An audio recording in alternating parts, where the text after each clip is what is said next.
વંદે ગુજરાત.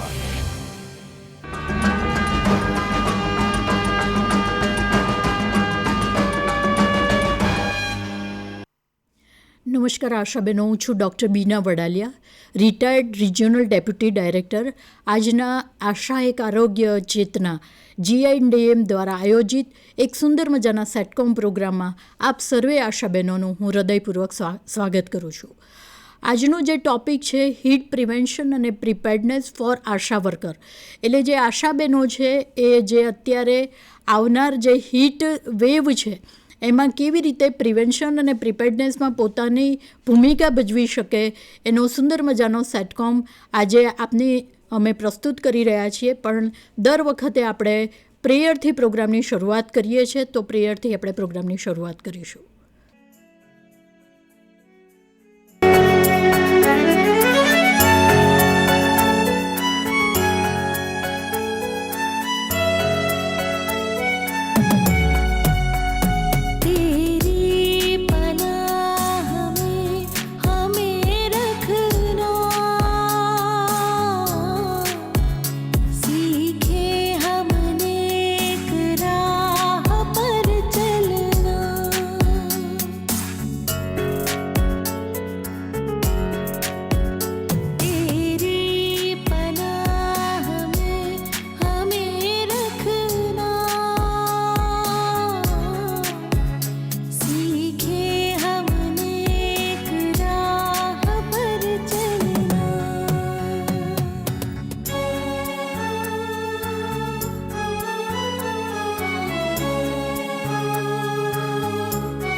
જ સુંદર પ્રાર્થના જે સનાતન ઈશ્વર છે એને યાદ કરીને આપણે પ્રોગ્રામની શરૂઆત કરી. વિષ્ણુ સહસ્ત્રનો એક બહુ સુંદર મજાનો શ્લોક છે. આકાશાત પતિતમ તોયમ યથા ગચ્છતિ સાગરમ સર્વદેવ નમસ્કારમ કેશવમ પ્રતિગચ્છતે. આકાશમાં પડેલું પાણી જેમ સાગરને મળી જાય, આપણા તમામ નમસ્કારો, આપણા તમામ પ્રણામો એ કૃષ્ણના ચરણે જાય. એવી જ રીતે આરોગ્ય ડિપાર્ટમેન્ટની જે પણ સફળતા છે એનો તમામ શ્રેય આમ જોવા જઈએ તો આશાબેનોના શરણમાં જાય. તો તમામ આશાબેનોને હું ખૂબ જ વંદન કરું છું, કારણ કે 47,000 to 50,000 એ બહુ જ મોટું આરોગ્ય ડિપાર્ટમેન્ટનું એક જૂથ છે કે જે રિપ્રેઝન્ટ કરે છે સમુદાય અને આરોગ્ય ડિપાર્ટમેન્ટ વચ્ચેની એક મજબૂત અને સંવેદનશીલ કડી. તમે કોઈ પણ આશાબેનો હોય એને સમુદાયની હિસ્ટ્રી કે એની પેથોલોજી કે એનેટોમી બરાબર ખબર હોય. કદાચ આરડીડી તરીકે મને એસી ચેમ્બરમાં ના ખબર હોય એટલી ખબર મારા આશાબેનોને હોય એના સમુદાયની. તો જ્યારે અમે પ્રોગ્રામો કરતા હોઈએ છીએ, અમારા આરોગ્ય ડિપાર્ટમેન્ટના પણ ઘણા બધા પ્રોગ્રામો હોય છે અને એની ઉજવણી પેઠે અમે ઘણા બધા પ્રોગ્રામો સેટકોમ મારફતે કરીએ છીએ. એટલે બાયસેક ટીમ દ્વારા જે અમને સહકાર મળ્યો છે એમાં 500 એપિસોડ દરેક શનિવારે આશા એક આરોગ્ય ચેતનાનો કરેલો છે અને હું રિટાયર્ડ થઈ પછી આ પ્રોગ્રામો અમે બંધ કરેલા છે. પણ હંમેશા મને એક વસ્તુ રહી છે કે હું આશાબેનોના હૃદય સુધી પહોંચી છું આ પ્લેટફોર્મ દ્વારા. અને આશાબેનોએ એટલી બધી અદ્ભુત કામગીરી કરી છે. આ હીટવેવની બાબતને, હીટવેવના પણ અમે ખાસા બધા 10 એપિસોડ તો કર્યા જ હશે. તો હીટવેવ તો બરાબર છે, પણ કોવિડમાં પણ એમની એક્સ્ટ્રાઓર્ડિનરી કામગીરી રહી છે. દરેક પ્રસંગ હોય, દરેક ઉત્સવ તરીકે અમે ઉજવતા હોઈએ છીએ અને આ પ્લેટફોર્મ દ્વારા અમે આશાના હૃદય સુધી પહોંચી જતા હોઈએ છીએ. તો આજનો જે પ્રોગ્રામ છે, તમને લોકોને કદાચ ખ્યાલ હશે કે જ્યારે આપણે શિવરાત્રિ આવે એટલે બધા કે શિવ શિવ કરતી ઠંડી જાય. પણ મેં એવું માર્ક કર્યું છે કે આ વખતે સ્વેટર જ કોઈએ પહેર્યું નથી. આ વખતે બિલકુલ ઠંડી પડી જ નથી. મને ક્યારેય એવું લાગ્યું નથી કે ઠંડી પડી હોય. તો કહેવાનો મતલબ એ છે કે ધીમે ધીમે કરતાં શિયાળો પણ હવે ઓછો થતો જાય છે અને એને ઉનાળાએ રિપ્લેસ કર્યો છે. તો આ બધું કેમ થાય છે? આ બધાનું કારણ શું? તો અમારા આશાબેનોને આજે એ સમજાવવા અમે માંગીએ છીએ કે prevention is always better than cure. અને હું હંમેશા કહું છું કે સ્વજન, સમુદાય અને સમષ્ટિ કલ્યાણ. પહેલાં સ્વની ચિંતા કરીએ, કારણ કે આશાબેનો, FAW બહેનો, MPW ભાઈઓ એક એવી વ્યક્તિઓ છે કે જે વારે સવારે સર્વેલન્સમાં ગૃહ મુલાકાતે જતા હોઈએ છીએ. એટલે પહેલું તો હું કહું છું સ્વની ચિંતા કરીએ, કારણ કે જો સ્વ કરીએ તો પણ 47,000 થી 50,000 તો આશાબેનો છે. એવી રીતે 52,000 થી 55,000 આંગણવાડી વર્કર છે. જો એ લોકો એ સ્વની ચિંતા કરતા હશે તો લાખો લોકો એવા છે કે જે આપણે આ મેસેજથી જો એ લોકો બિલકુલ જ્ઞાન પામશે, કારણ કે આપણો જે આજનો આશય છે એ અંધકારથી ઉજાસ તરફ અને અજ્ઞાનતાથી જ્ઞાન તરફ જવાનો છે. મને એવું લાગે છે કે અજ્ઞાનતા બિલકુલ નથી, કારણ કે આ સેટકોમ આપણે વારે કહીએ છીએ. પરંતુ આજની મારી તમને રિક્વેસ્ટ એ છે કે 2 ફેકલ્ટી છે. એક તો હું પોતે છું, જે તમે બહુ સારી રીતે ઓળખો છો, કારણ કે આપણે લોકો 500 એપિસોડમાં એકબીજાને મળેલા છીએ. પણ બીજી ફેકલ્ટી છે રાજેશભાઈ ઠક્કર સાહેબ, અને ગુજરાત યુનિવર્સિટીમાંથી આવેલા છે, પોતે PhD થયેલા છે. અને આજે આવી મોટી વ્યક્તિ આપણે ત્યાં અહીંયા આગળ આવ્યું હોય તો સોનામાં સુગંધ પડે અને બહુ જ મજા આવશે આપણને, કારણ કે સાહેબ પોતે નેચરલી ગુજરાત યુનિવર્સિટીમાં ટ્રેનિંગ પાર્ટ જે લોકો સંભાળતા હોય. અને સ્વામી વિવેકાનંદે કહ્યું છે કે ગુરુ, દરેક વ્યક્તિ ગુરુ અને વંદનીય જ હોય. અને ગુનો મતલબ થાય છે ઇગ્નોરન્સ અને ડાર્કનેસ, અને રૂનો મતલબ થાય છે removal of darkness and ignorance. જે ગુરુ છે એ હંમેશા આપણા જીવનનો અંધકાર અને અજ્ઞાનતા દૂર કરે છે. તો એવી ફેકલ્ટી આજે આપણી સામે છે. આશાબેનોને એક વિનંતી કરું કે એક નોટ અને પેન હંમેશા જોડે રાખવી, કે જેને કારણે અગત્યના મુદ્દા જે પણ ડિસ્કસ થાય એ નોટ કરી લેવા. છેલ્લી 15 મિનિટ આપણે ક્વેશ્ચન આન્સરમાં રાખીશું, જેને કારણે આપણે એકબીજાની નજીક આવી શકીએ અને તમારા કોઈ પણ ફિલ્ડ લેવલના ક્વેશ્ચન હોય તો અમે તમને રિઝોલ્વ કરી શકીએ, સોલ્વ કરી શકીએ. તો સાહેબને પહેલાં તો વિનંતી કરીશ, કારણ કે શરૂઆત આપણે નોન ટુ અનનોન તરફ જઈએ. તમે ઘણા બધા સાઇન સિમ્ટમ્સ ખબર છે, પ્રિવેન્શન ખબર છે, શું કરવું, મેનેજમેન્ટ ખબર છે, પણ આપણે એક રિપીટેશન માટે જે મેડિકલ સાઇડ છે ને આરોગ્ય સાઇડ છે, આરોગ્ય એટલે પ્રિવેન્શન, અને હું આશાને આરોગ્ય ચેતના કહું છું. જે લોકો પ્રિવેન્શનમાં રોલ ભજવે તે જ આરોગ્યની ચેતના કહેવાય. અને જે મેડિકલ પાર્ટ છે તો ડૉક્ટર નર્સિસ બધા કરતા જ હોય છે, એ આપણો પછી પાર્ટ આવે છે. પણ પ્રિવેન્શનમાં ભલે હું તો કહું છું કોસ્ટલી હોય, કોસ્ટલી એટલે એફર્ટને લીધે, બીજી એકેય રીતે નહીં, પૈસાની રીતે પ્રિવેન્શન ક્યારેય કોસ્ટલી હોતું જ નથી. પણ આપણો એફર્ટ, આપણું જ્ઞાનનું જે જ્યોતિ છે એ બીજાને સુધી પહોંચાડવી, લોકોના હૃદય સુધી પહોંચાડવી, એ જ આજના સેટકોમનો મુખ્ય હેતુ છે. તો સરને હું રિક્વેસ્ટ કરું કે એમનું જે પ્રેઝન્ટેશન છે એ બહુ સુંદર રીતે આપણને સમજાવશે. તમારા કંઈ પણ ક્વેશ્ચનો લખજો, છેલ્લે જે 15 મિનિટ રાખીશું એમાં તમારા સવાલ તમે પૂછી શકો છો. તો over to you sir. Thank you. મારું નામ ડૉક્ટર રોહન ઠક્કર છે.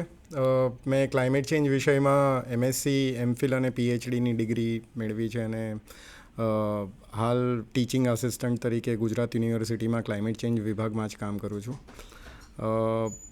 હંમેશા હીટવેવની જ્યારે પણ વાત થાય કે કોઈ એક્સ્ટ્રીમ ઇવેન્ટની જ્યારે આપણે વાત કરીએ ત્યારે ક્લાઇમેટ ચેન્જ શબ્દની ચર્ચા પહેલાં કરવી પડે. અને ક્લાઇમેટ ચેન્જ શબ્દ આવે ત્યારે એક શબ્દ આવે એડેપ્ટેશન અને એક શબ્દ આવે મિટિગેશન. એડેપ્ટેશન એટલે એડજસ્ટમેન્ટ. તમે જે કંઈ આજુબાજુ આપણું આબોહવા પરિવર્તન થઈ રહ્યું છે એની સાથે એડજસ્ટ થવાની વાત હોય તો એક નાનકડું એક્ઝામ્પલ આપું કે જો એસી નાખો ઘરની અંદર અને જેમ બેને વાત કરી કે પ્રિવેન્શન મિટિગેશનમાં આવે અને એડજસ્ટમેન્ટ એડેપ્ટેશનમાં આવે. તો એસી નાખવાનું જે એક્ઝામ્પલ છે એ એડજસ્ટમેન્ટમાં આવશે. જ્યારે પણ હીટ વેવની વાત આવે છે કે તમે પાકું મકાન છે તો પાકું મકાન તમને સંરક્ષણ આપે છે એક્સ્ટ્રીમ ઇવેન્ટ્સથી, જે કંઈ આબોહવા પરિવર્તન થઈ રહ્યું છે એનાથી તમને રક્ષણ આપે છે, તો એ એડજસ્ટમેન્ટમાં આવે. ઝાડ વાવવું કે રિફોરેસ્ટ્રેશન કરવું, એફોરેસ્ટ્રેશન કરવું એ મિટિગેશન પાર્ટમાં આવે. એ સરકારી પોલિસી બેઝડ જે આપણું સ્ટેપ્સ કહેવાય, પગથિયા લીધા કહેવાય, એ સરકાર લે. તો આપણે આજે બિલકુલ એક્સ્ટ્રીમ ઇવેન્ટ્સમાં હીટવેવની જ વાત કરીશું અને હીટવેવમાં જે કંઈ એક્શનોની વાત છે કે જે કંઈ હાલ આપણે શું કરી શકીએ કે સરકાર શું કરી શકે એ બાબતનું મારું પ્રેઝન્ટેશન છે. અને જી પહેલી સ્લાઇડ. જી ભારે ગરમી અને ગરમીના મોજાની વ્યાખ્યા અને કારણો. તો હીટવેવને તમે ભારે ગરમી અથવા લૂ એક શબ્દ આપણે વાપરતા હોઈએ છીએ. હીટવેવને આપણે સરળ ભાષામાં લૂ કહીએ છીએ, જે એક અત્યંત ગરમ આબોહવાની સ્થિતિ છે. તે સામાન્ય રીતે 2 અથવા તેથી વધુ દિવસો સુધી રહે છે. આમ 4 દિવસો પ્રોલોંગ્ડ 4 દિવસ કે 4થી વધારે દિવસ સુધી થાય અને જો 4.5 ડિગ્રી સરેરાશ તાપમાનથી વધી જાય 4-4.5 ડિગ્રી તો એને સાધારણ લૂની ડેફિનેશન એટલે આમ ભારે ગરમી કહેવાય. પણ જો 6.5 ડિગ્રીની ઉપર જાય, બિલકુલ ટેકનિકલ ડેફિનેશન એવી છે કે 6.5 ડિગ્રીની ઉપર જો તમારું એવરેજ ટેમ્પરેચર જે રહેતું હોય, નોર્મલ એવરેજ ટેમ્પરેચર છેલ્લા 30 વર્ષનું, 30 વર્ષ એટલા માટે કેમ કે એને ક્લાઇમેટની ડેફિનેશનમાં IPCCની ડેફિનેશનમાં 30 વર્ષ લે છે એને. તો IPCC એટલે intergovernmental panel on climate change, એ યુનાઇટેડ નેશન્સની એક સંસ્થા છે જે ડેફિનેશન આપે છે અને એમણે ડિફાઇન કર્યું છે કે 30 વર્ષના એવરેજ ટેમ્પરેચરને તમે ક્લાઇમેટ કહો છો કોઈ પણ જગ્યાના. તો જ્યારે પણ કોઈ પણ જગ્યાના એવરેજ ટેમ્પરેચરમાં 6-6.5 ડિગ્રીથી ઉપર ટેમ્પરેચર વધી જાય એકદમ, તો એને સિરિયસ કન્ડિશન્સ કહેવાય છે હીટવેવની. અને આમ હીટવેવ 4-4.5 ડિગ્રી ટેમ્પરેચરની અંદર રહેતું હોય છે. સ્કૂલો, આની પહેલાંવાળી સ્લાઇડ, હા. તો ઉચ્ચ દબાણની સિસ્ટમ પ્રણાલી જે ગરમ હવા કે ને જકડી લે છે અને વિખેરાવા નથી દેતી. ક્લાઇમેટ ચેન્જ અને અર્બન હીટ આઇલેન્ડ ઇફેક્ટ ના લીધે ભારે ગરમીવાળા દિવસો આવતા હોય છે. જે અત્યારે હીટવેવની વાત કરી એમાં અર્બન હીટ આઇલેન્ડનો એક કોન્સેપ્ટ છે. અર્બન હીટ આઇલેન્ડ એટલે એવા અર્બન એરિયાઝ, એટલે શહેરી વિસ્તારો કે જ્યાંનું સરેરાશ તાપમાન સામાન્ય કરતાં વધારે રહેતું હોય. તો એવા સરેરાશ તાપમાન કરતાં વધારે રહેતું હોય એવા પોઈન્ટ, એવી જગ્યાઓની માપણી સરકાર કરતી હોય છે. અને એ અર્બન હીટ આઇલેન્ડના પોઈન્ટ્સ કોર્પોરેશનો પાસે, મ્યુનિસિપલ કોર્પોરેશનો પાસે, સરકાર પાસે હોય જ છે કે આ જગ્યાઓ ઉપર સરેરાશ તાપમાન કરતાં વધારે રહે છે.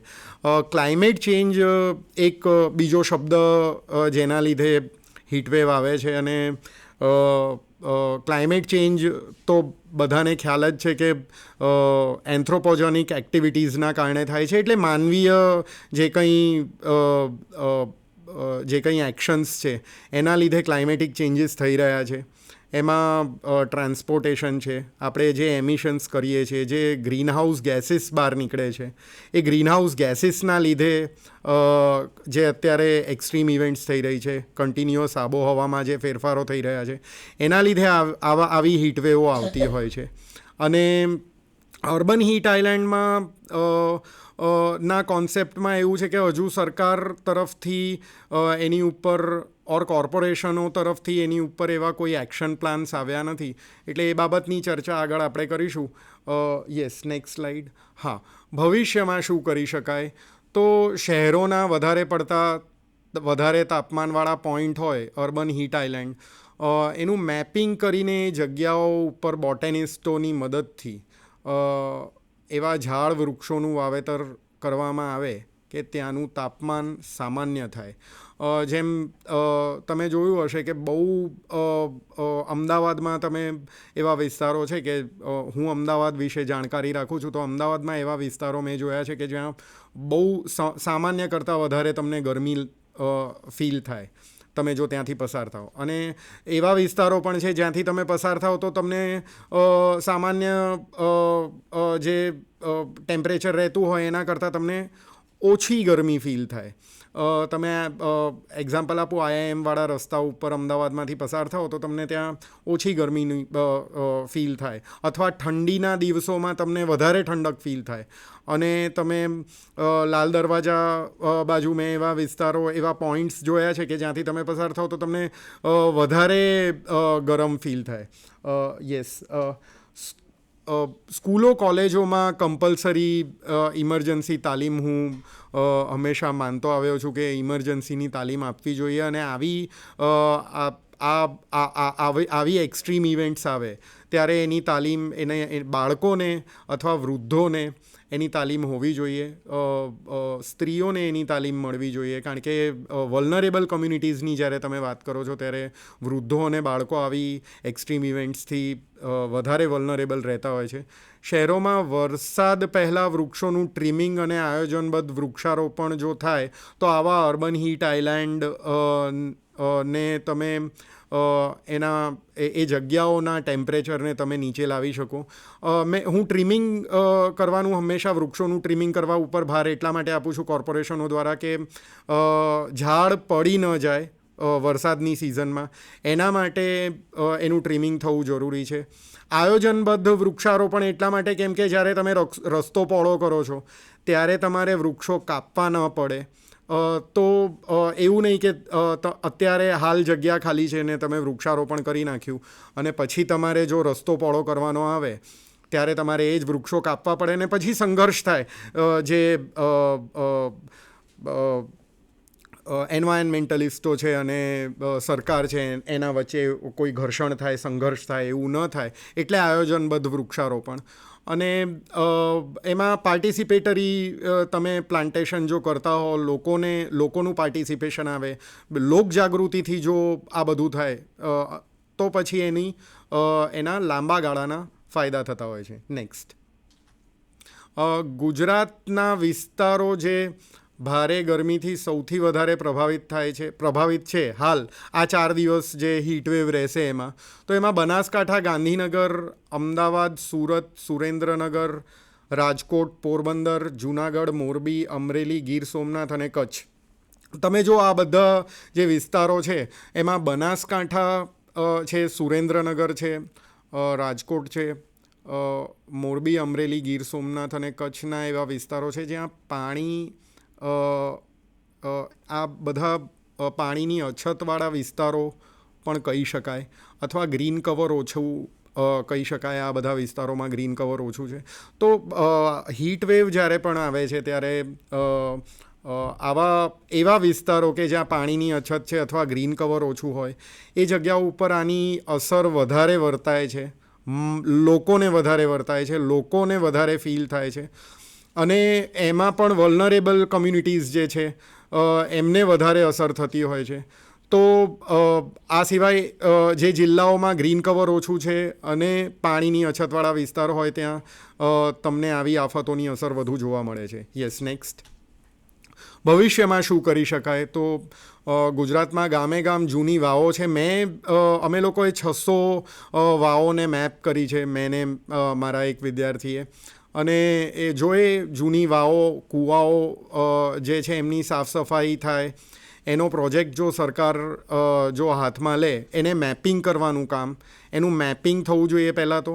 અને એ મેપ કર્યા પછી એની સાફ સફાઈનો કાર્યક્રમ થાય લોક ભાગીદારીથી. અને જો એવા ગામે ગામ જે તળાવો છે એની સાફ સફાઈ થાય, લોકજાગૃતિ આવે. અને જો એનો રખરખાવ સારી રીતે રાખવામાં આવે, મનરેગા જેવી સ્કીમો છે એમાં તળાવોની સાફ સફાઈ કદાચ કરતા જ હશે, પણ જો એવી રીતે સાફ સફાઈ કરવામાં આવે અને એવા તળાવોને મેપ કરવામાં આવે તો પછી હરિયાળીમાં વધારો થઈ શકે. જે આવા વિસ્તારો છે જ્યાં ઓછું ગ્રીન કવર છે એમાં ગ્રીન કવરમાં વધારો આવે. જૂની નદીઓની જે ચેનલો છે એનું ડ્રેજિંગ જો થાય, ડ્રેજિંગ એટલે ત્યાંથી રેતી માટીનો જે ભરાવો, જે જૂની ચેનલો છે એની સાફ સફાઈ કરીને માટીનો ભરાવો જો થયો હોય એ કાઢો તમે, અને જો એને મેપ કરો, એનું મેપિંગ થાય. જેને પેલિયો ચેનલ મેપિંગ કહેવાય છે. પેલિયો ચેનલ મેપિંગ એટલે જૂની જે કોઈ નદીઓ હતી, ઘગ્ગર, હકરા છે અથવા લુણી છે અથવા જેટલી પણ નદીઓ, સાબરમતી છે એની જૂની ચેનલ છે, એને જો સાફ સફાઈ કરીને બધી નદીઓનું જે સાફ સફાઈ કરીને જો એમાં પાણી ભરવામાં આવે અને અથવા વરસાદી પાણી આવવા માંડે તો પછી ગ્રીન કવરમાં વધારો થાય એવું મને લાગે છે. અને જો આવા કોઈ પ્રોજેક્ટ્સ સરકાર હાથમાં લે, મને હંમેશા હું આવું એટલા માટે કહી રહ્યો છું, બહુ જવાબદારીપૂર્વક આ સ્લાઇડ મેં બનાવી છે કે તળાવોનું મેપિંગ થવું જોઈએ, તળાવો મેપ થવા જોઈએ. મેં એવા ઘણા તળાવો જોયા છે કે જેનું સરકારી એજન્સીઓએ જ પુરાણ કરી નાખ્યું છે. અમદાવાદ મ્યુનિસિપલ કોર્પોરેશને જોધપુર ગામ હતું, જોધપુર ગામનું તળાવ આજે બિલકુલ પુરાણ કરી દીધું છે અને એ જગ્યા ઉપર અત્યારે એ કોર્પોરેશનની માલિકી હસ્તકની જગ્યા છે. તો એવું ન થાય અને જો સરકારી એજન્સીઓ પોતે એલર્ટ થાય, એના માણસો એલર્ટ રહે અને આવી જગ્યાઓનું મેપિંગ જો વ્યવસ્થિત થાય, સાફ સફાઈ, રખરખાવ લોક ભાગીદારીથી થાય, લોક જાગૃતિ આવે, તો પછી આવી જે હીટ વેવ્સ છે એ હીટ વેવ્સની અસરો ઓછી જોવા મળે એવું મને લાગે છે. Yes, next. ભારે ગરમી સંબંધિત બીમારીઓ મારું કામ નથી, આ સ્લાઇડ મારે મૂકવી નથી, પણ જો કે મેડમ વધારે આની ઉપર સારી રીતે બોલી શકશે. પણ તાવ, ગરમ શરીર, લાલ સૂકી ચામડી, શરીર પર દાણા, આ બધા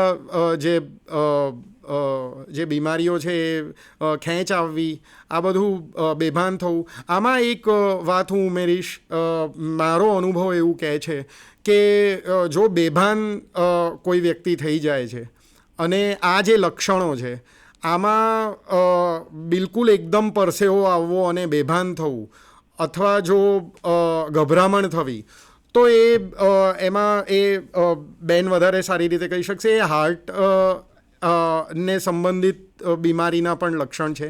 યસ, નેક્સ્ટ. કોને ધ્યાન રાખવું? મીઠાના અગરમાં કામ કરતા મજૂરો ની ઉપર વધારે ધ્યાન રહેવું જોઈએ સરકારનું, આપણી એજન્સીઓનું, કારણ કે એ માણસો બિલકુલ વલ્નરેબલ છે, બિલકુલ ગરમ એવી પરિસ્થિતિઓમાં કામ કરતા હોય છે કે જે હું તો અમાનવીય ગણું છું, એને માનવીય પરિસ્થિતિઓ નથી, એટલી ગરમીમાં એ લોકો કામ કરે છે. શહેરોમાં જે બાંધકામ ના મજૂરો છે એ લોકોની ઉપર આની હીટવેવની અસર વધારે થાય. ટ્રાફિક પોલીસો માટે ખૂબ એમના માટે ચિંતા છે. એમને અસર થઈ શકે કારણ કે આખો દિવસ એ લોકો ગરમીમાં બેસે છે એવી જગ્યાઓમાં, અને એમના પાછા પતરાવાળા સરકારે એમને પતરાવાળા પેલા કેબિનો આપી છે. તો એમાં જો કંઈક બદલાવ આવે તો આવી બધી આવી એક્સ્ટ્રીમ ઇવેન્ટ્સ હોય તો એક્સ્ટ્રીમ ઇવેન્ટ્સ વખતે એમના માટે કંઈક સારું થઈ શકે. સાફ સફાઈના જે કામદારો છે એમને ધ્યાન રાખવું જોઈએ કે જ્યારે કામ કરવા જાય છે ત્યારે પોતાની હેલ્થનું ધ્યાન રાખે. થેલી વીણવાવાળા લોકો છે જે રેગ પિકર્સ છે, આપણા પિરાણા ડમ્પસાઇટ ઉપર હું એકવાર એક નહીં આમ તો ઘણી વખત ગયો છું, અને ડમ્પસાઇટ ઉપર ઘણા બધા રેગ પિકર્સ છે. રેગ પિકર્સ જો પોતાનું ધ્યાન રાખે, એમના માટે જો કંઈ કામ થઈ શકે તો બહુ સારું થાય. ફેરિયાઓ છે, ફેરી કરતા હોય છે, વેચતા હોય છે વસ્તુઓ, માલ સામાન વેચતા હોય છે, ઘરે ઘરે જઈને સોસાયટીએ ફરે છે, એ લોકોએ પોતાનું ધ્યાન રાખવું જોઈએ. છૂટક મજૂરી કરતા માણસોએ પોતાનું ધ્યાન રાખવું જોઈએ આવી એક્સ્ટ્રીમ ઇવેન્ટ્સમાં, અને એમના માટે કંઈક થવું જોઈએ. Yes, next. અતિશય ગરમીની માનસિક સ્વાસ્થ્ય પર થતી અસરો: હતાશા, ચીડિયાપણું, ચિંતા, ધ્યાન કેન્દ્રિત કરવામાં મુશ્કેલી, ઊંઘમાં મુશ્કેલી, આત્મઘાતી વિચારો આવી શકે. આવું બધું આ બધા લક્ષણો છે કેટલાક બિલકુલ હીટવેવની કન્ડિશન્સમાં જે વલ્નરેબલ છે, જે લોકો ઓલરેડી બીમાર છે, જે લોકો નબળી સ્થિતિમાં છે, એ લોકોને આવું થઈ શકે.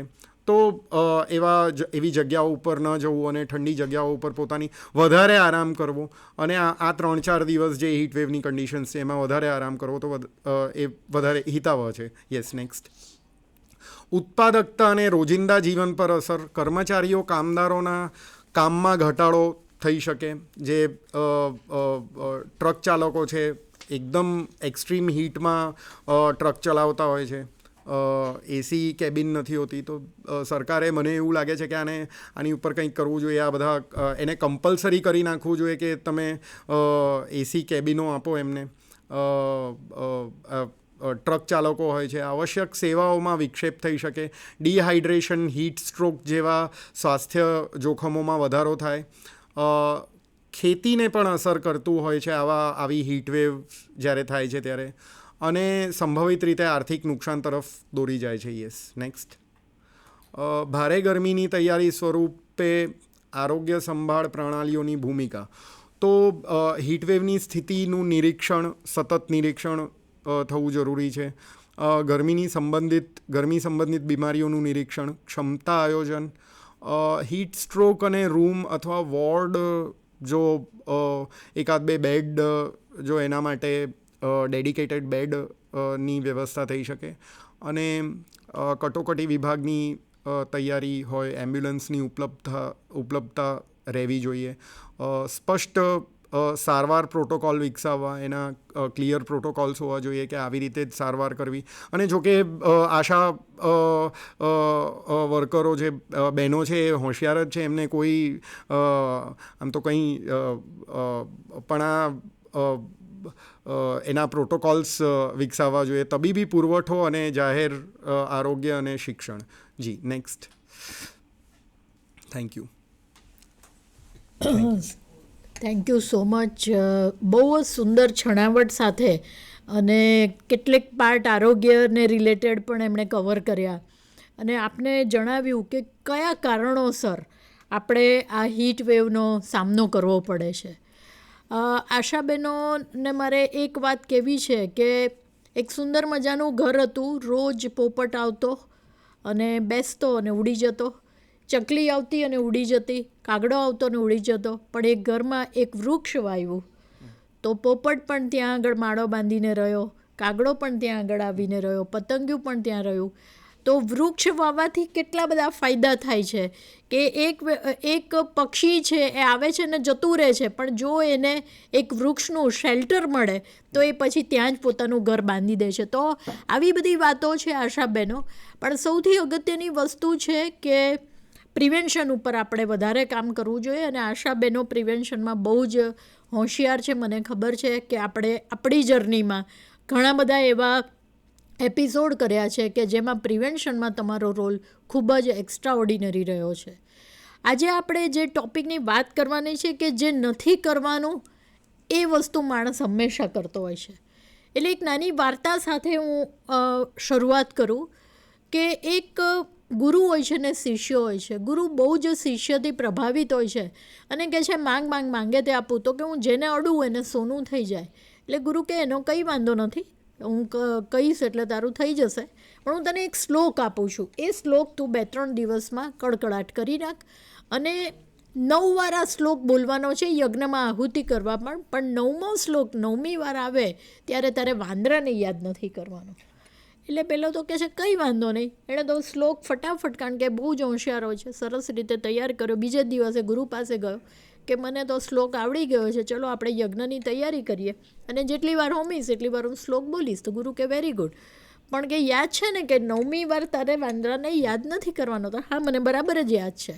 પહેલું, બીજું, ત્રીજું દરેક વખતે એ હોમતો જાય ને પોતે શ્લોક બોલતો જાય, પણ 9મી વાર વાંદરાને યાદ નથી કરવાનો. ત્યાં જ એને વાંદરો યાદ આવી ગયો કે મારે વાંદરાને યાદ નથી કરવાનો, એમ કરીને વાંદરો યાદ આવી ગયો. આપણે જીવનની પણ આવી શૈલી છે, જે વસ્તુ નથી કરવાની એ પહેલી આપણે કરતા હોઈએ છીએ અને એને કારણે મુશ્કેલી પડે છે. તો પહેલી વસ્તુ પ્રિવેન્શનની વાતમાં સ્વમાં આશાબહેનોની બહુ જ અગત્યની ભૂમિકા સ્વ માટે આવે છે. પહેલી વસ્તુ છે કે આપણે નોકરી કરીએ છીએ, આપણે પગાર લઈએ છીએ, કામ તો કરવાનું જ છે, એવું તો હું કહેતી જ નથી કે આપણે કામ નથી કરવાનું. તમારે જ્યારે પણ હોમ વિઝિટ કરવી હોય એને આપણે અર્લી મોર્નિંગમાં પતાવી દઈએ અથવા સાંજના ટાઈમે કરીએ, પણ એવું પ્લાન્ડ તમારી વિઝિટ હોય કે જેને કારણે તમારે તડકાના ટાઈમમાં રખડવું ના પડે. આ મારો પહેલો મુદ્દો છે પ્રિવેન્શનમાં, સ્વ ઉપર કામ કરવાનું. બીજું કે તમે ફોર્ચ્યુનેટલી કે અનફોર્ચ્યુનેટલી પાર્ટ એ છે કે આ જે સમયે લગ્નની સિઝન હોય છે, એટલે મેક્સિમમ લગ્ન, આપણે તો સામાજિક વ્યવસ્થા જાળવવા માટે આપણે લગ્નોમાં જતા હોઈએ છીએ અને જવાનું પણ હોય, પણ આની અંદર આપણે બહારનું ખાવાનું આવે છે. નાનું બાળક હોય તો એને પણ લઈને જાઓ છો, ગરડું માણસ હોય તો એને પણ લઈને જાઓ છો. મારું અહીંયા તમને એક સૂચન છે કે બને ત્યાં સુધી જલ્દી પહોંચી જાઓ, એટલે કે જ્યારે તમારો સૂર્યપ્રકાશ માથે નથી આવતો ત્યારે. અને બીજી વસ્તુ છે કે નાના બાળકને અવશ્ય તમે અવોઇડ કરો લઈ જવા માટે, કારણ કે મારું તમને એક સૂચન છે કે આટલી ગરમીમાં બાળક બિલકુલ ટોલરેટ નહીં કરી શકે અને એકવાર બાળકને જો હીટ સ્ટ્રોક લાગ્યો તો બાળકને મરવાની શક્યતા બહુ જ વધી જાય છે. એટલે મહેરબાની કરીને એક બાજુ લગ્ન થશે અને એક બાજુ આપણા બાળકના મૃત્યુના સમાચાર આવે એવું મહેરબાની કરીને ના કરતા. ઘરડું માણસ તો એકદમ હાઈ રિસ્ક જ છે, બ્લડ પ્રેશરનો બીમારી છે, ડાયાબિટીસનો, હાર્ટને લગતા તકલીફો છે. મહેરબાની કરીને આવા કેસમાં વૃદ્ધોને અવોઇડ કરો. ત્યાં ભલે ખોટું લાગવું હોય તો લાગે, પણ એમને લગ્નમાં મહેરબાની કરીને લઈ ના જાઓ. આ મારું તમને એક બહુ જ અંગત સૂચન છે. બીજી વસ્તુ, છત્રીનો ઉપયોગ યુઝ્યુઅલી આપણે ચોમાસામાં કરતા હોઈએ છીએ. એક લાઇટ કલરની છત્રી વસાવી લો, કારણ કે આપણે બ્યુટી પાર્લર પાછળ કેટલા બધા પૈસા ખર્ચતા હોઈએ છીએ, પણ પ્રિવેન્શનમાં એક નાની વસ્તુ, જે છત્રીની કોસ્ટ 150 થી 200 રૂપિયા હોય પણ એ કદાચ તમારા જીવનને બચાવનારી સાબિત થાય, તો એ વસ્તુ ખરીદી લો. એકદમ લાઇટ કપડાં, એકદમ વ્હાઇટ અને એવા લાઇટ કપડાં, પણ કોટન કપડાં જે પરસેવાને ચૂસી શકે એવા કપડાં, લાઇટ ઢીલા કપડાં પહેરવાનું આપણે રાખીએ, તો જેને કારણે આપણે આપણું ઘણી બધી અંશે બ્લેક કલર હોય, ઘણા લોકોને બ્લેક કલર પહેરવાની આદત છે, બ્લેક કલર મારો પણ ફેવરિટ છે, પણ જેવું તમે બ્લેક કલર પહેરો છો એટલે એ જે સૂરજનો પ્રકાશ છે એમાં વધારે અંદર જાય છે અને આપણને હીટવેવને લગતી સમસ્યાઓ વધારે ઊભી કરે છે. એટલે મહેરબાની કરીને એવા કપડાં ના પહેરીએ કે જેને કારણે આપણને મુશ્કેલી ઊભી થાય. ત્રીજી વસ્તુ છે કે એક બોટલ જોડે રાખીએ અને ઠંડકમાં બેસીને પાણીને પીધા કરીએ, વારે વારે હાઇડ્રેટ કર્યા કરીએ બોડીને, કારણ કે સૌથી અગત્યની વસ્તુ છે કે તમે તમારી બોડીને હાઇડ્રેટ કરો. જે કોમ્પ્લિકેશન થાય છે લોંગ ટર્મમાં એ બિકોઝ ઓફ હાઇડ્રેશન, જે ડિહાઇડ્રેટેડ થઈ જાય છે એ હાઇડ્રેશનના અભાવને કારણે થાય છે. લીંબુનું શરબત જોડે રાખો, છાશ એકદમ મોળી જીરું અને મીઠું નાખેલી રાખો, જેને કારણે તમે થોડું થોડું પીધા કરશો તો તમારું બોડી હાઇડ્રેટ રહેશે, જેના કારણે મુશ્કેલી નહીં થાય. મારું અહીંયા બીજું એક સૂચન છે કે જે પણ જગ્યાઓ છે, દાખલા તરીકે લેબરર્સ છે કે જ્યાં મજૂરીને બધું થતું હોય, ફેરિયાઓ છે, એ લોકો અવશ્ય પાણી રાખે અને જ્યાં આવી વ્યવસ્થા હોય ત્યાં આગળ માટલાનું પાણી, જે ઠંડુ પાણી હોય એની વ્યવસ્થા ઊભી કરે, જે પીવા લાયક હોવું જોઈએ, જેને કારણે પાણીને કારણે કોલેરા કે એવું કંઈ ઊભું ના થાય. ઘણીવાર શું છે, પાણી ગમે ત્યાંથી તળાવમાંથી ભરી આવે જે બિલકુલ પીવા લાયક ના હોય અને એને કારણે પછી ઝાડા ઉલટી ચાલુ થઈ જાય. એવું બિલકુલ ના કરીએ. તો જે લોકો નોકરી માટે આ બધી વ્યવસ્થા કરે છે, પાણીની પણ આ વ્યવસ્થા કરે. મને બરાબર યાદ છે કે 2013માં ટપાટપ કરીને લોકો મરતા હતા હીટવેવને કારણે અને VS હોસ્પિટલ આખી લાશોથી ભરાઈ ગયેલી હતી. ત્યારે પછી IIPHG બધાવાળાએ એક હીટ એક્શન પ્લાન બનાવ્યો અને જે કદાચ આપણા દેશમાં જ નહીં, એટલે કે ગુજરાતમાં જ નહીં, આખા દેશ અને બીજા પણ ઇન્ટરનેશનલી પણ એ એક્સેપ્ટેડ, એટલે કે સ્વીકૃતિ પામ્યો, જેમાં ડૉક્ટર માવલંકર, દિલીપ માવલંકર સાહેબનો ખાસો એવો રોલ છે. તો આપણી ઘણી બધી ટીમો, કોર્પોરેશન અમદાવાદ બધાએ ભેગા થઈને એક સુંદર મજાનો પ્લાન બનાવ્યો, જેની અંદર ગાર્ડન બનાવવાની વ્યવસ્થા ઊભી કરવાની આવી કે આ દાખલા તરીકે આ મજૂરો છે પોતે ખાય ક્યાં, કારણ કે ગરમી જ બધે હોય, તો આવો નાનો ગાર્ડન હોય તો ઝાડ નીચે બેસીને થોડું ખાઈ શકે. અહીંયા મારે એ પણ વાત કહેવી છે કે સલાડ કે જે પણ કંઈ ખાઈએ બરાબર ધોઈને, ફ્રૂટ છે પણ બરાબર ધોઈને ખાઈએ, જેને કારણે ઝાડા ઉલટીની મુશ્કેલી ઊભી ના થાય. ઘણા લોકોને આવી ગરમીમાં પણ હું જ્યારે લોકોને પાણીપુરી ખાતા જોઉં ત્યારે મને અંદરથી હસવું કે રડવું એ જ ખબર નથી પડતી, કારણ કે મને એમ લાગે છે કે કોલેજની યંગ છોકરીઓ જે એજ્યુકેટેડ છે, હા, બધી રીતે દેખાવમાં એવી વ્યવસ્થિત સારા ઘરની લાગતી હોય અને પાણીપુરી મસ્ત રીતે ખાતી હોય, મને થાય આ લોકોને સહેજ પણ ચિંતા નથી કે અમને આ ઝાડા ઉલટી થઈ જાય. કારણ કે ઉનાળો હોય, જ્યારે હીટવેવ હોય ત્યારે બધી જ વસ્તુ 2 કલાકમાં બગડી જવાની પૂરેપૂરી શક્યતા રહે અને એને કારણે એમાં બટાકા, ખાસ કરીને બટાકા છે એ જલ્દી બગડી જાય અને એ જ પાણીપુરી રાત્રે પાણી બન્યું હોય અને ઇન્ફેક્ટેડ થઈ જાય, તમને ઝાડા ઉલટી. હમણાં ઘણા બધા લોકો ઝાડા ઉલટીના ભોગ બનેલા હતા. તો એનું રીઝન એ જ છે કે આવું પાણીપુરી અને આવું બહારનું ખોરાક, લોકોને હોટલનું ખાવું બહુ ગમે છે. મહેરબાની કરીને 2 હાથ જોડીને વિનંતી કરું છું કે ઉનાળો જ્યારે હોય ત્યારે બહારનું ખાવાનું કરતાં ઘરનું ફ્રેશ ખાવાનું, જે એકદમ તાજું હોય, ખાઓ. જે લોકો મજૂરો છે, સવારના પોરમાં 6 કે 7 વાગે રસોઈ બની ગઈ હોય અને એ 12 કે 1 વાગે ખાતા હોય, પહેલું કન્ફર્મ કરી લે કે ખોરાક બગડ્યો નથી ને, કારણ કે ગરમીમાં ખોરાક બગડવાની શક્યતા પૂરેપૂરી રહે છે. એટલે મારું તમને એક ઇન્ટરનલી એક આ બધી વસ્તુ કહેવાની છે, કદાચ પ્રેઝન્ટેશનમાં હોય પણ ખરું ને ના પણ હોય, પણ મારે જે બાબત કહેવી છે હું તમને કહી રહી છું. દરેક જગ્યાએ એક એવો કોર્નર હોય જે સોફ્ટ અને ઠંડો કોર્નર હોય. ધારો કે કોઈ વ્યક્તિ ચક્કર ખાઈને પડી ગઈ, બેભાન થઈ ગઈ, તો એને તાત્કાલિક શિફ્ટ કરીને આ કૂલ કે કોલ્ડ કે જે આપણો કોર્નર ડેવલપ કર્યો છે, ખાટલો છે ત્યાં આગળ, એ વ્યવસ્થા ઊભી કરવાની અને ત્યાં એમને લઈ જવાનું, જ્યાં ઠંડકવાળી જગ્યા છે. જે લોકોને ગરમી, હવે મારો એક બીજો પ્રશ્ન છે કે દાખલા તરીકે અત્યારે તાવ આવ્યો તો લોકો કોવિડ વખતે એવું વિચારતા કે તાવ અને ઉધરસ એટલે પહેલું કોવિડ જ વિચારવાનું. ઉનાળામાં જ્યારે પણ ફીવર આવે છે ત્યારે પહેલી શક્યતા હીટવેવને લગતી જ વિચારવાની. કોવિડ પણ નહીં વિચારવાનું, ન્યુમોનિયા પણ નહીં વિચારવાનું, મલેરિયા પણ નહીં વિચારવાનું. દાખલા તરીકે કોવિડમાં આપણે ઉધરસ આવે તો પહેલું કોવિડનો ટેસ્ટ કરાવતા હતા. એવી રીતે હીટવેવમાં જ્યારે પણ ફીવર આવે ત્યારે પહેલું શક્યતા હીટવેવ રિલેટેડ, એટલે હિસ્ટ્રી લો કે આનું બહાર જવાનું એક્સપોઝર કોઈ હતું, બીજી કોઈ તકલીફ હતી, તો કદાચ આ હીટવેવને લગતું જ ફીવર હોઈ શકે. એટલે જે કોમન છે પહેલું વિચારો, અનકોમન પછી વિચારો. મારો કહેવાનો મતલબ એ છે, ઘણા લોકોને તાવ કે કંઈ આવે ને અને કંઈ પણ હેડેક થાય ને એટલે કે હું બ્રેઇનનો MRI કરાવી લઉં, પણ અલા પહેલી વસ્તુ તો કોમન તો વિચારો કે અત્યારે હેડેક કેમ થઈ રહ્યો છે. તો હેડેક એ પણ આનું લક્ષણ છે. બહુ જ સિવિયર હેડેક થાય, ફીવર આવે, એવા ઘણા બધા લક્ષણો સાહેબે પણ વાત કરી. અને મેન્ટલ જે એલર્ટનેસ છે આપણી જતી રહે છે. તમે જુઓ કે ઘરમાં આપણે રસોડામાં રસોઈને બધું કામ કરે, કારણ કે હું રિટાયર્ડ થઈ 2023માં અને આપણે બધાનો આપણો સેટકોમનો જે આખો સેતુ હતો એ તૂટી ગયો. પણ હું ઘરે જ્યારે કામ કરતી હોઉં અને કોઈ એક પ્રશ્ન પૂછે ને તો ગમે નહીં, આપણે ઇરિટેટ થઈ જઈએ, કારણ કે આપણે પરસેવેથી નાતા હોઈએ, રસોઈ બનાવતા હોય. આમ તો બાય એન્ડ લાર્જ કૂક બનાવે, પણ ધારો કે આપણે બનાવવાનું આવે તો કંટાળી જઈએ. મારો કહેવાનો મતલબ એ છે, ચીડિયાપણું એટલે થાય છે કે ગરમીથી બધાને કંટાળો આવે છે. તો શિયાળો હજી પણ ગમે, પણ ઉનાળો બિલકુલ ના ગમે. અને એસીને બધી વ્યવસ્થાઓ જેટલી ઊભી કરી છે, તમે પ્રકૃતિથી દૂર જેટલા પણ જતા ગયા છો એટલા તમે મુશ્કેલીઓના પાર ઊભા કર્યા છે.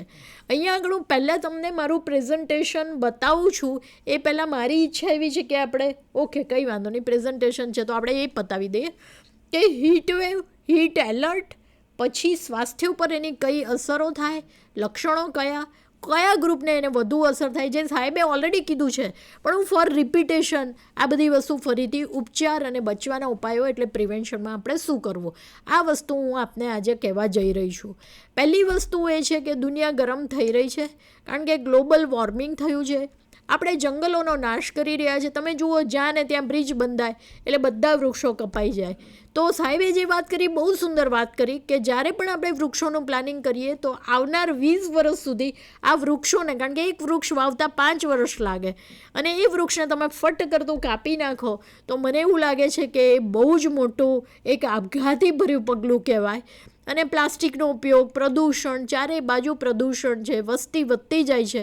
આ બધા જ કારણોસર ગ્લોબલ વોર્મિંગને કારણે દુનિયા ગરમ થઈ રહી છે. મેં આપને પહેલાં જ કીધું કે આ વખતે મેં સ્વેટર કાઢ્યું જ નથી બેગમાંથી.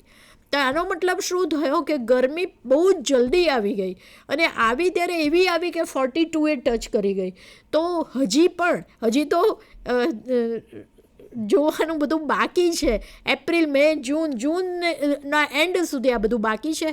તો આ પણ એક વસ્તુ આપણે વિચારવા જેવી છે કે આશાબહેનો સમુદાય લેવલે કઈ વસ્તુ લોકોને કહીને આ બાબતનું પ્રિવેન્શન કરીએ. 2013 ફરીથી રિપીટ ના થાય, કોઈની લાશ ન ઢળે, અને બધા જ લોકો બહુ સહનશીલતાપૂર્વક, બહુ સારી રીતે આ ફેઝને પણ કોવિડની જેમ પાર કરી જાય એવી મારી નમ્ર વિનંતી છે. હીટવેવ એટલે શું કે અસાધારણ રીતે ઊંચું તાપમાન. સાહેબે કીધું કે 6 ડિગ્રી જેટલું તાપમાન ઊંચું આવે મહત્તમ તાપમાન, અને આપણે જોયું કે 40+ થવા માંડે, અને આપણે લોકો પેલું એક સરસ વાક્ય સાહેબે કીધું કે એડજસ્ટ થઈ જતા હોઈએ છીએ. આપણે અમુક ગરમીથી ટેવાયેલા હોય. આ જ વસ્તુ યુકેમાં સાહેબ 30 ડિગ્રી પણ નહોતું થયું, 25થી ઉપર ગયું, ત્યારે લોકોએ બહુ જ બૂમાબૂમ કરી. અને એ લોકોના ઘરમાં, મારી ડોટર યુકે રહે છે એટલે મને ખબર છે કે એ લોકોના ઘરમાં પંખો ના હોય, એ લોકોના ઘરમાં હીટર જ હોય, એ લોકોના ઘરમાં એસી તો ક્યારેય ના હોય. હવે એવું પ્લાનિંગ થયું, ગ્લોબલ વોર્મિંગ, અને બધા જ દેશોમાં ગરમીએ પછડાટ બધા લોકોને આપી છે. અને તાત્કાલિક બધાને પંખાના ભાવ પણ ઊંચા થઈ ગયા ત્યાં આગળ. એવી જ રીતે હવે એસી ઘરમાં નખાવાનું પણ પ્લાનિંગ થઈ રહ્યું છે. તો ધીઝ આર ધ કન્ડિશન કે જેને કારણે આપણે મુશ્કેલીમાં મુકાયા છીએ. નેક્સ્ટ, હવે સાહેબે ઓલરેડી કહી દીધું કે શરીરમાં તાવ આવે. મેં કીધું કે જ્યારે પણ હીટ વેવ ચાલુ હોય ત્યારે પહેલું હીટ વેવ તાવ માટે વિચારવું, પછી બીજા કારણો રૂલ આઉટ કરવા. પહેલું વિચારવું કે આ બેન બહાર ગયા હતા, ગરમીમાં ગયા હતા, લગ્નમાં ગયા હતા, પહેલું કારણ હીટ વેવ હોઈ શકે. લાલ સૂકી ચામડી, ગરમીને કારણે એકદમ સૂકી ચામડી થઈ ગઈ, લાલ કલરના દાણા થાય, ખૂબ જ પરસેવો થાય, અને એક સ્ટેજ એવું આવે કે પરસેવો થવાનો બંધ થઈ જાય.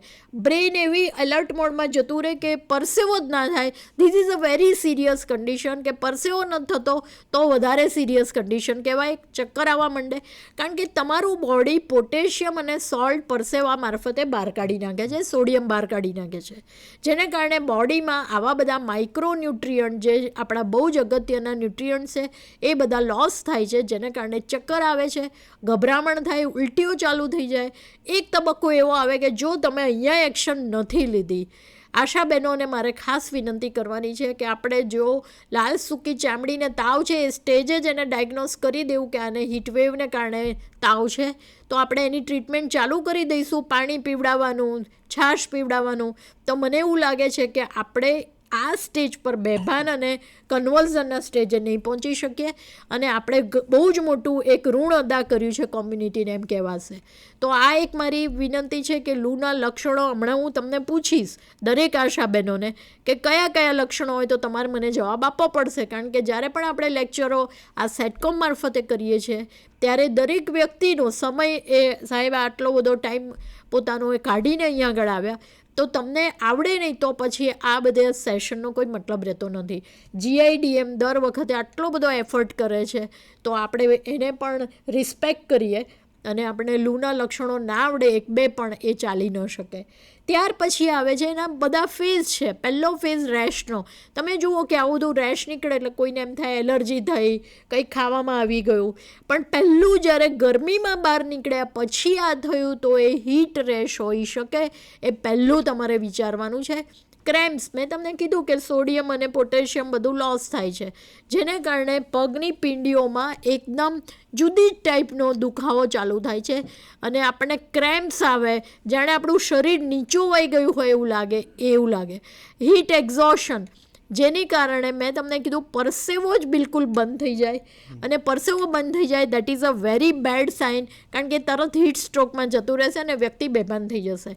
તો જ્યારે પરસેવો આવવાનું બંધ થઈ જાય અને ગરમીનો એક્સપોઝર હોય તો હીટ એક્ઝોશન હોઈ શકે અને this is a very alarm stage કે જ્યાં આગળ આપણને લાલ બત્તી છે સમજવું અને તાત્કાલિક એને 108 બોલાવીને દવાખાનામાં મોકલી દેવું. ત્યાર પછી આવે છે કોને અસર થાય, જે સાહેબે ઓલરેડી કહી દીધું છે, ઘણી બધી વાત કીધી. પણ મારો અહીંયા એક સજેશન એ છે કે જે લોકો માંદા છે, ડાયાબિટીક છે, હાઇપરટેન્સિવ છે, ઓલ્ડ એજ છે, એ બધા તો એકદમ હાઈ રિસ્ક જ છે. આવા લોકોએ આ 2, 3, 4 મહિના ઘરમાં જ બેસી રહેવું. મહેરબાની કરીને એમને ટીવી આપો, વાંચવાની ચોપડીઓ આપો, પણ એમને બહાર નથી જવાનું. નાના બાળકો સૌથી વધારે હાઈ રિસ્ક છે. મહેરબાની કરીને તમારા શોખોને કારણે નાના બાળકને તમે મોતના મુખમાં મહેરબાની કરીને ના મોકલતા. ટ્રાફિક પોલીસની વાત સાહેબે ઓલરેડી કરી. ફેરિયા, મજૂરો, ડ્રાઈવરો, જે લોકો ડ્રાઇવિંગ કરે છે એ લોકો સતત ગરમીના એક્સપોઝરમાં હોય છે અને પહેલેથી જે લોકો બીમાર છે એ લોકો પણ શાકવાળા, તમે જુઓ બિચારા ગરમીમાં, પણ હવે તમે લોકો જોજો કે 8 વાગે બૂમો સંભળાય છે શાકવાળાની. એ લોકો પણ પોતે એડજસ્ટ થવા જ માંડે છે કે મારે બપોરે નથી જવું, અને તમે જુઓ ઝાડ નીચે બેઠા હશે. એ લોકો ગરમીમાં બિલકુલ ઊભા જ નહીં રહે. તો આ પણ એક રીઝન છે કે આ બધા હાઈ રિસ્ક ગ્રુપ છે કે જે અમારા આશા બહેનોને ખબર હોવી જોઈએ કે કયા કયા ગ્રુપ છે કે જે હાઈ રિસ્ક ગ્રુપ છે. ત્યાર પછી આવે છે તાત્કાલિક સારવાર.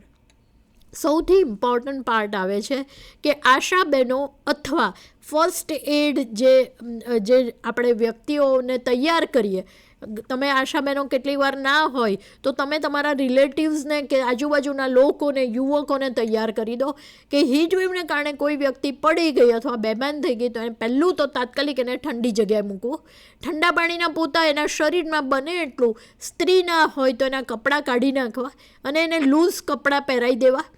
પછી બગલમાં એને બરફ મૂકો અને પગ નીચે ઓશીકું મૂકી દો. આટલી વ્યવસ્થા તો તાત્કાલિક કરવી. હવે આવી વ્યવસ્થા તો ઇવન નોર્મલ ન ભણેલો માણસ પણ કરી શકે છે. આમાં કંઈ બહુ મોટું રોકેટ સાઇન નથી કે ના આનામાં એક્સપર્ટ જોઈએ. આમાં એક્સપર્ટની કોઈ જરૂર નથી.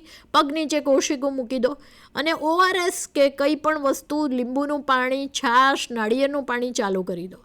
ઘણા લોકો બાજુમાં ફેન્ટા, કોકોકોલા કે જે પણ હોય, થમ્સઅપ, એ બધું પીવડાવવા માંડે છે. અહીંયા ચોકડી છે કે આ પ્રવાહી એને બિલકુલ આપવાના નથી.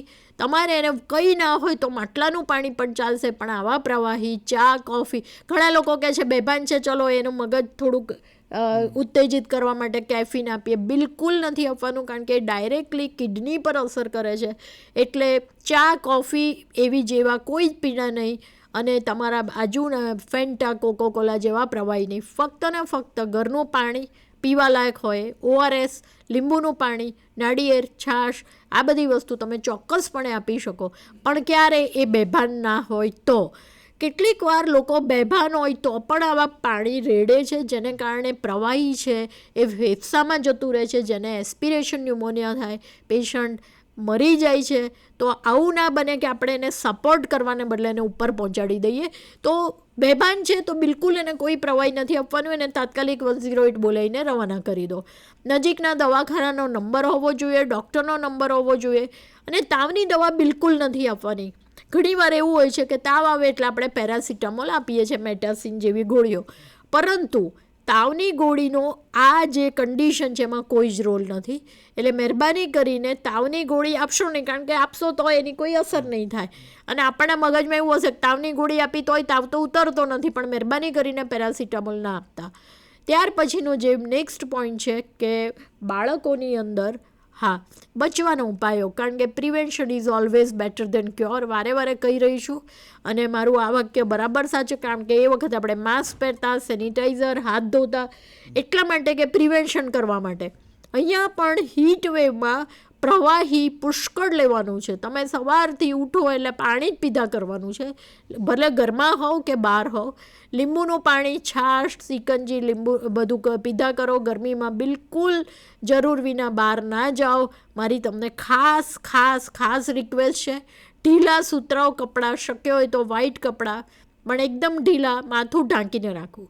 ટોપી પહેરો, છત્રી કરો, પલાળેલો રૂમાલ હોય એ બાંધી રાખો. ઠંડક કે છાંયડામાં જ રહો બને ત્યાં સુધી. અને તમે તમારા સગાની પણ સંભાળ રાખો, ખાસ કરીને ઓલ્ડ એજ અને તમારા બાળકોની ખાસ સંભાળ રાખો. તમે જુઓ કે સ્કૂલોમાં પણ બધું બદલાયા કરે છે કે બહુ ગરમી છે એટલે સીધી રજા જાહેર થઈ જાય છે. તમે જુઓ કે પ્રિવેન્શન માટે સરકાર પણ એટલા પ્રયત્ન કરી રહી છે. અને કેટલી જગ્યાએ પાણીનું દાન, આપણે કેટલા બધા દાનો કરતા હોઈએ છીએ. ઘણા લોકો મોટા મોટા કોઠીઓ ભરીને પાણી સર્વ કરવા માટે ઊભા રહેતા હોય છે. એનું રીઝન એ છે કે લોકોને ખબર છે કે અત્યારે પાણીની જરૂરિયાત બહુ છે, તો પાણી બધાને આપ્યા કરતા હોય છે. આ એક બહુ જ મહાદાન છે, મને એવું લાગે છે ઉનાળામાં. આરોગ્ય કેન્દ્રએ પણ પોતાની તૈયારી રાખવાની છે. હું તો વર્ષો સુધી 37 વર્ષ મેં આરોગ્ય ડિપાર્ટમેન્ટમાં કામ કર્યું. મારા બધા સેન્ટરો બહુ જ અપ ટુ ડેટ હાલતમાં છે, મને ખબર છે.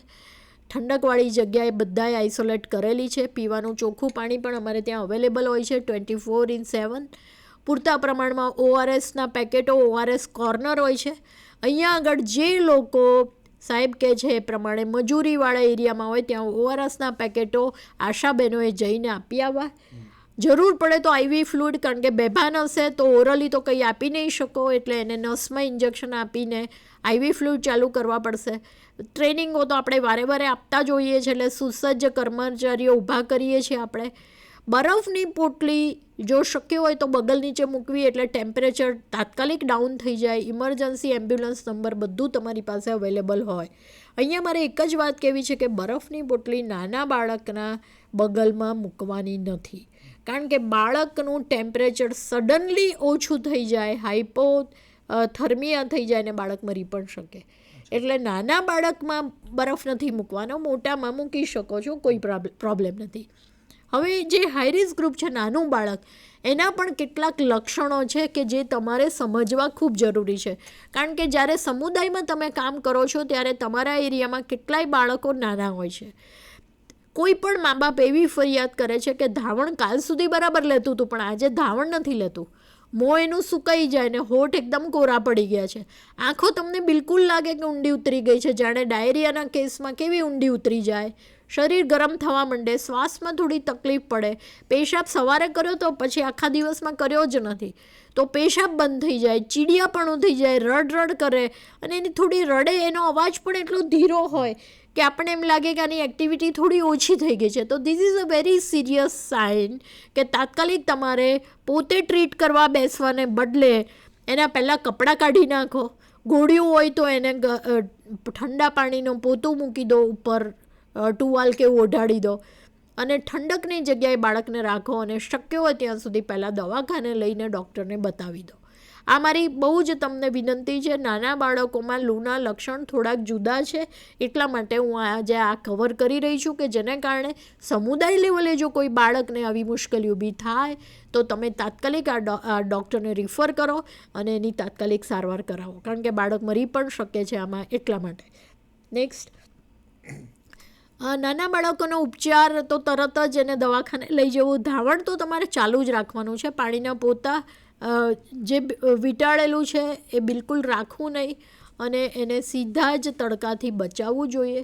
અને સ્તનપાન એકદમ તમારે ચાલુ રાખવાનું છે. માતાએ પણ પાણી પીવાનું છે. આમાં કેટલીક વાર શું હોય છે, માતા સ્તનપાન આપે પણ માતા પોતે પાણી કે દૂધ કે પ્રવાહી પીતી નથી, એને કારણે એનામાં પણ ડિહાઇડ્રેશન થાય, જેને કારણે બાળકને મુશ્કેલી થઈ શકે. તો બાળકને આપણે ઠંડકમાં રાખીએ. જુઓ, મચ્છરદાની જેવું હોય તો એમાં પણ તમે એને વીંટાળીને ભીનું કપડું રાખવું. ઘોડિયામાં પણ તમે એને બિલકુલ કવર કરીને આજુબાજુ ઠંડુ હોય એ રીતે તમારે રાખવું જોઈએ.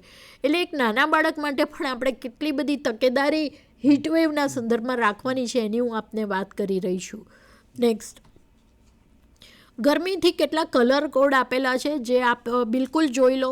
પેપરો આપણે વાંચીએ છીએ, આડાવડા ભંગાર સમાચારો રોજ વાંચીએ છીએ, પણ હીટ એલર્ટને રિલેટેડ આશાબહેનોને વિનંતી કરું કે મહેરબાની કરીને તમે હીટ એલર્ટને લગતા કલર કોડ જાણી લો કે આજે હીટ એલર્ટ એટલે જો રેડ એલર્ટ છે તો 45 કરતાં વધારે તાપમાન છે, જે બહુ સિરિયસ બાબત કહેવાય. તો મહેરબાની કરીને બધાને એલર્ટ જાહેર કરી દો કે ભાઈ મહેરબાની કરીને કોઈ બહાર ના નીકળે. ઓરેન્જ એલર્ટમાં 44 સુધીનું 0.9 સુધીનું ટેમ્પરેચર હોય છે. તો તમે ઓરેન્જ એલર્ટમાં પણ હીટ એલર્ટ દિવસ કહેવાય એને, અને પેલું એક્સ્ટ્રીમ હીટ એલર્ટ કહેવાય. યલો એલર્ટ એટલે એનું તાપમાન છે 43 સુધીનું હોય છે, એટલે એને એડવાઇઝરી કહેવાય છે. અને વ્હાઇટ એલર્ટ એટલે કોઈ એલર્ટ નથી, લેસ દેન 42 ડિગ્રી છે. તો મારો કહેવાનો મતલબ એ છે કે આ હીટ એલર્ટને લગતું કલર કોડ છે જે GIDMએ ડિક્લેર કરેલું છે. એટલે જ્યારે પેપરમાં ઓરેન્જ કે રેડ એલર્ટ આવે ત્યારે આપણે ગંભીરપણે એનું પાલન કરવાનું છે અને એના તકેદારીના જે પણ પગલાં લેવાના હોય આપણે લેવાના છે. Next, yellow alert heat advisory અને આને લગતું સ્કૂલોમાં જાહેરાત કરવી. આઈસી મટીરિયલ તમારે, મને બરાબર યાદ છે કે આપણે લોકો બહુ જ આઈસી મટીરિયલ બનાવવામાં બહુ જ હોશિયાર છીએ, પણ કેટલીક વાર જ્યાં જરૂરી હોય ત્યાં આઈસી મટીરિયલ ડિસ્પ્લે કરતા નથી. તો એ આઈસી મટીરિયલ ડિસ્પ્લે થાય વ્યવસ્થિત જગ્યાઓમાં, ખાસ કરીને પંચાયત, દૂધ મંડળી છે, તમારું આંગણવાડી છે, એ બધી જગ્યાઓમાં ડિસ્પ્લે કરો. લોકોને જણાવો કે આ બધી વસ્તુઓ છે જે તકેદારી. આમાં શું છે, તમે જેટલી વાર રીઇન્ફોર્સમેન્ટ એટલે જેટલી વાર વધુને વધુ વાર આ જાહેરાતો કર્યા કરશો, રિક્ષા ફરતી હોય છે, માઇક સિસ્ટમ આપણી ચાલતી હોય છે, અને આમાં બહાર ન નીકળવા વિશેના તમે મેસેજીસ આપો, તો મને એવું લાગે છે કે આપણા એક પણ વ્યક્તિ, તમારા સમુદાયના 1000ની વસ્તીમાં એક પણ વ્યક્તિ મરી નહીં જાય હીટને કારણે. તો એ તમને જ મોટું પુણ્યદાન મળવાનું છે. મને એવું લાગે છે કે આરોગ્ય ડિપાર્ટમેન્ટ એક એવું ડિપાર્ટમેન્ટ છે કે જે પગાર પણ લે છે અને પુણ્યનું પણ કામ કરે છે. બે વસ્તુ એક સાથે, એકની સામે એક ફ્રી જેવું છે કે પગાર પણ મળે છે અને પુણ્યનું પણ કામ આપણે એટલું જોરદાર કરી રહ્યા છીએ. Next,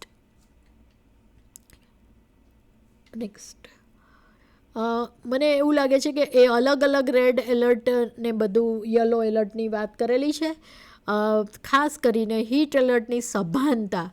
hour eyes can not see what our brain does not નો.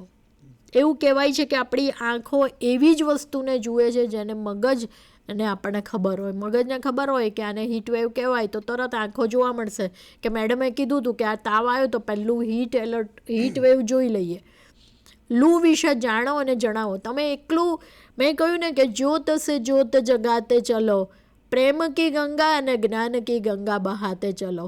એકલું આપણે જાણ્યું પણ બીજાને પણ જણાવવું એ પણ એક આશાબેનની અગત્યની ભૂમિકા છે. લૂથી લડવા માટે તૈયાર થઈ જાઓ. આપણે બધા રેડી જ છીએ, તૈયાર છીએ.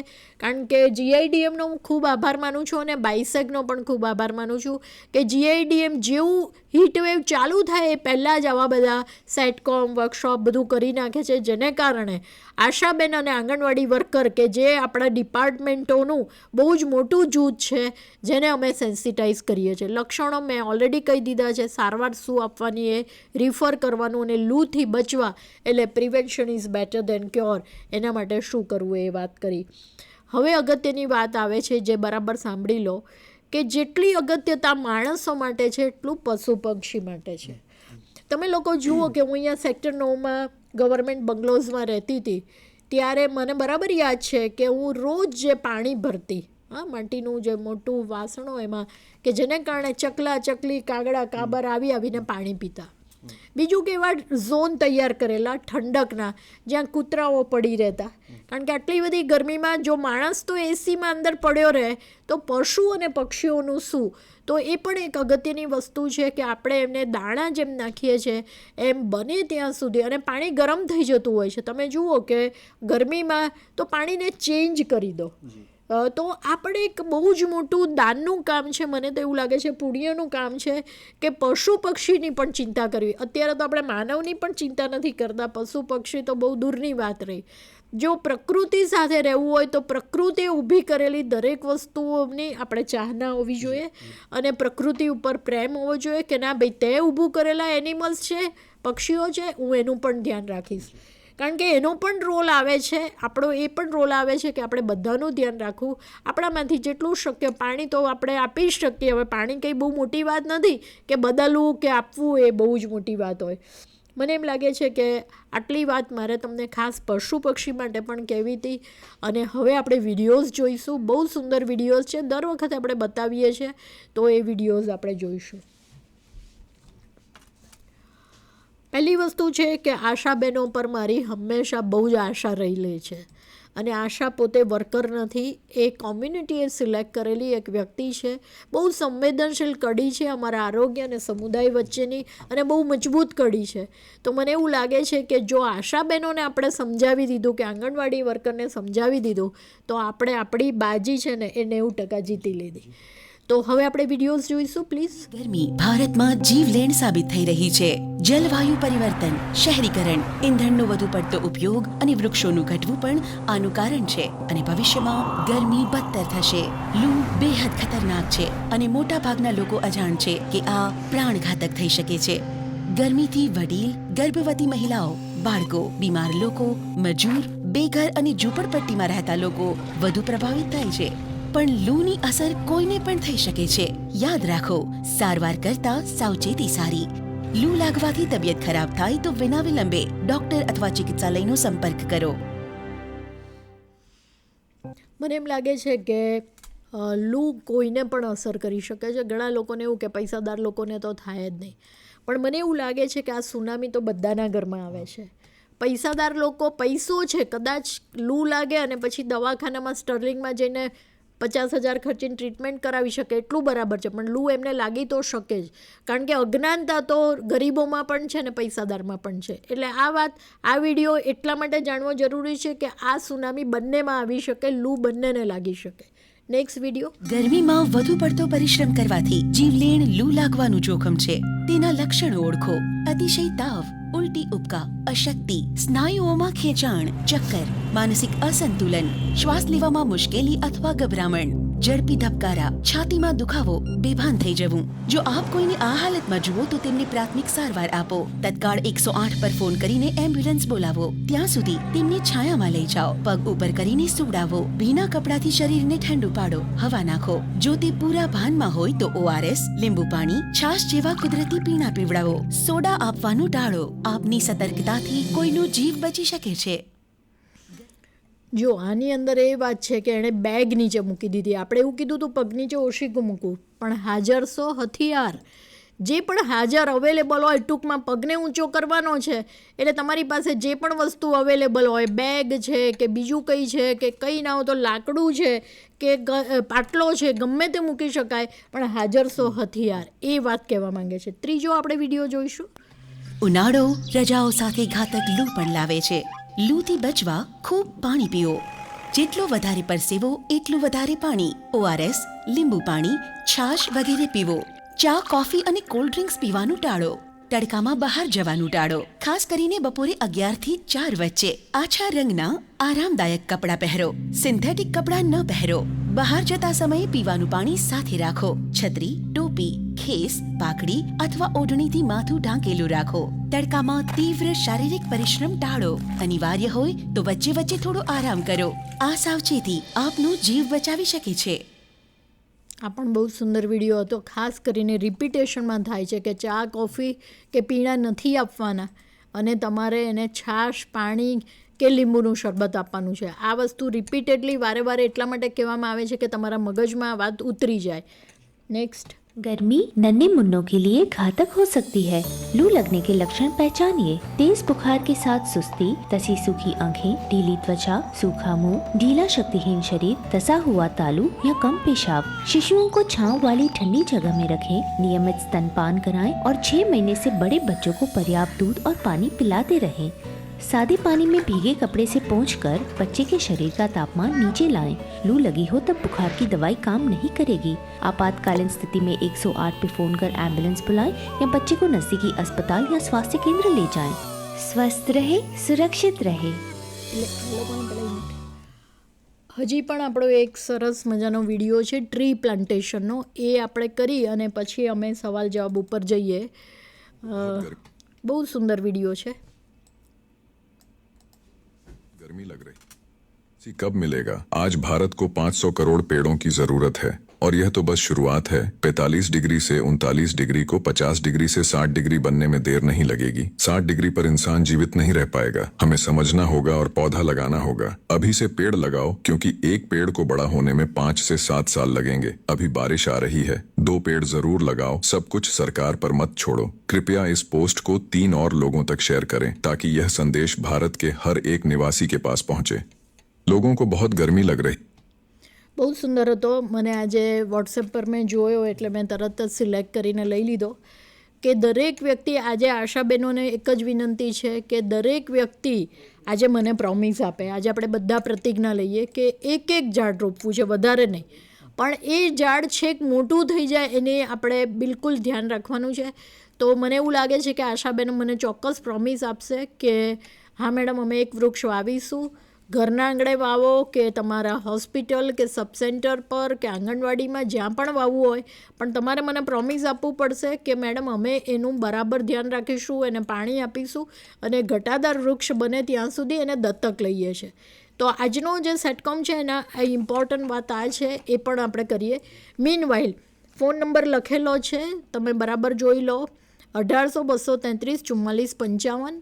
આશાબેનો બધા પ્રોગ્રામ જોઈ રહ્યા છો અને તમે ડાયલ કરો અને અમને કોઈ પણ સવાલ પૂછી શકો છો. મીનવાઇલ સાહેબને વિનંતી કે તમારે કોઈ સવાલ પૂછવો હોય તો પ્લીઝ પૂછો. જી, મને તમારું પ્રેઝન્ટેશન બહુ જ ગમ્યું અને મને એક સવાલ થયો, એક મેડિકલ સવાલ હતો નાનકડો કે શું પેશાબના રંગથી ખબર પડી શકે કે ડિહાઇડ્રેશન છે કે નહીં? પહેલાં તો એક હા, બહુ જ સરસ સવાલ છે અને મારાથી આ મિસ થઈ ગયું. દર વખતે તો હું આ વાત કરતી જઉં છું, પણ ઘણી બધી વસ્તુ કહેવામાં એકાદ ઇમ્પોર્ટન્ટ વાત રહી જતી હોય છે, જેની વાત સાહેબે પૂછી. સર, પહેલાં તો થેન્ક યુ આ સવાલ પૂછવા બદલ.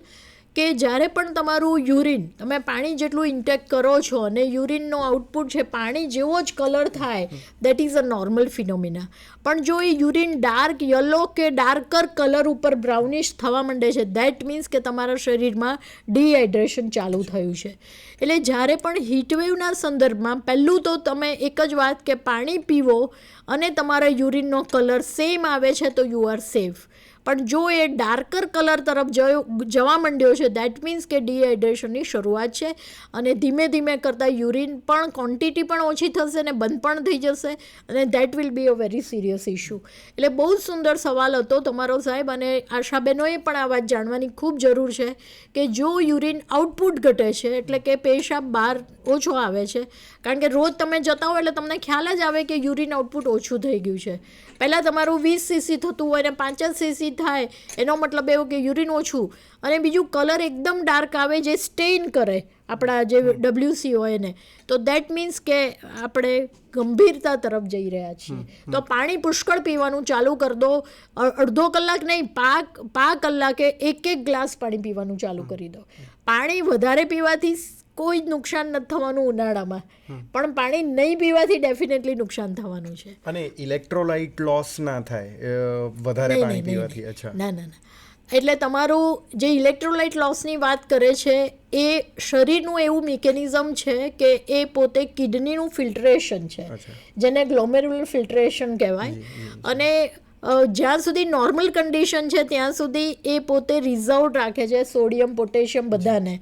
પણ જેવું તમારું ઇવન આ ડાયાબિટીક પેશન્ટ માટે પણ લાગુ પડે છે અને બીજા બધા ગંભીર બીમારીવાળા પણ માટે પણ લાગુ પડે છે કે સોડિયમ પોટેશિયમ લોસ જે છે એ પરસેવા મારફતે વધારે લોસ જાય છે અને એમાં તમારા સોલ્ટનો લોસ વધારે થાય છે. અચ્છા, તો ORS લેવું વધારે ORS તો બેસ્ટ. એટલે એ જ પોઈન્ટ ઉપર આવું છું કે ORS છે ને એ સંજીવની છે એમ સમજો તમે.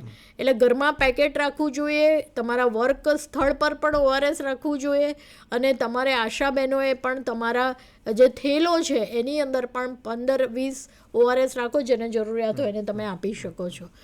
હાજી અને હા, એક સવાલ મને બીજો હતો કે સિમ્ટમ્સમાં મેં જોયું છે કે તમે જ્યારે હીટવેવના સિમ્ટમ્સ જુઓ છો તો ઓવર પરસ્પિરેશન થાય, તમને પરસેવો બહુ આવે, તમને પછી બેભાન વ્યક્તિ થઈ જાય. અને સેમ આ જ સિમ્ટમ્સ પાછા મેં હાર્ટની બીમારીઓ પણ અત્યારે વધી રહી છે.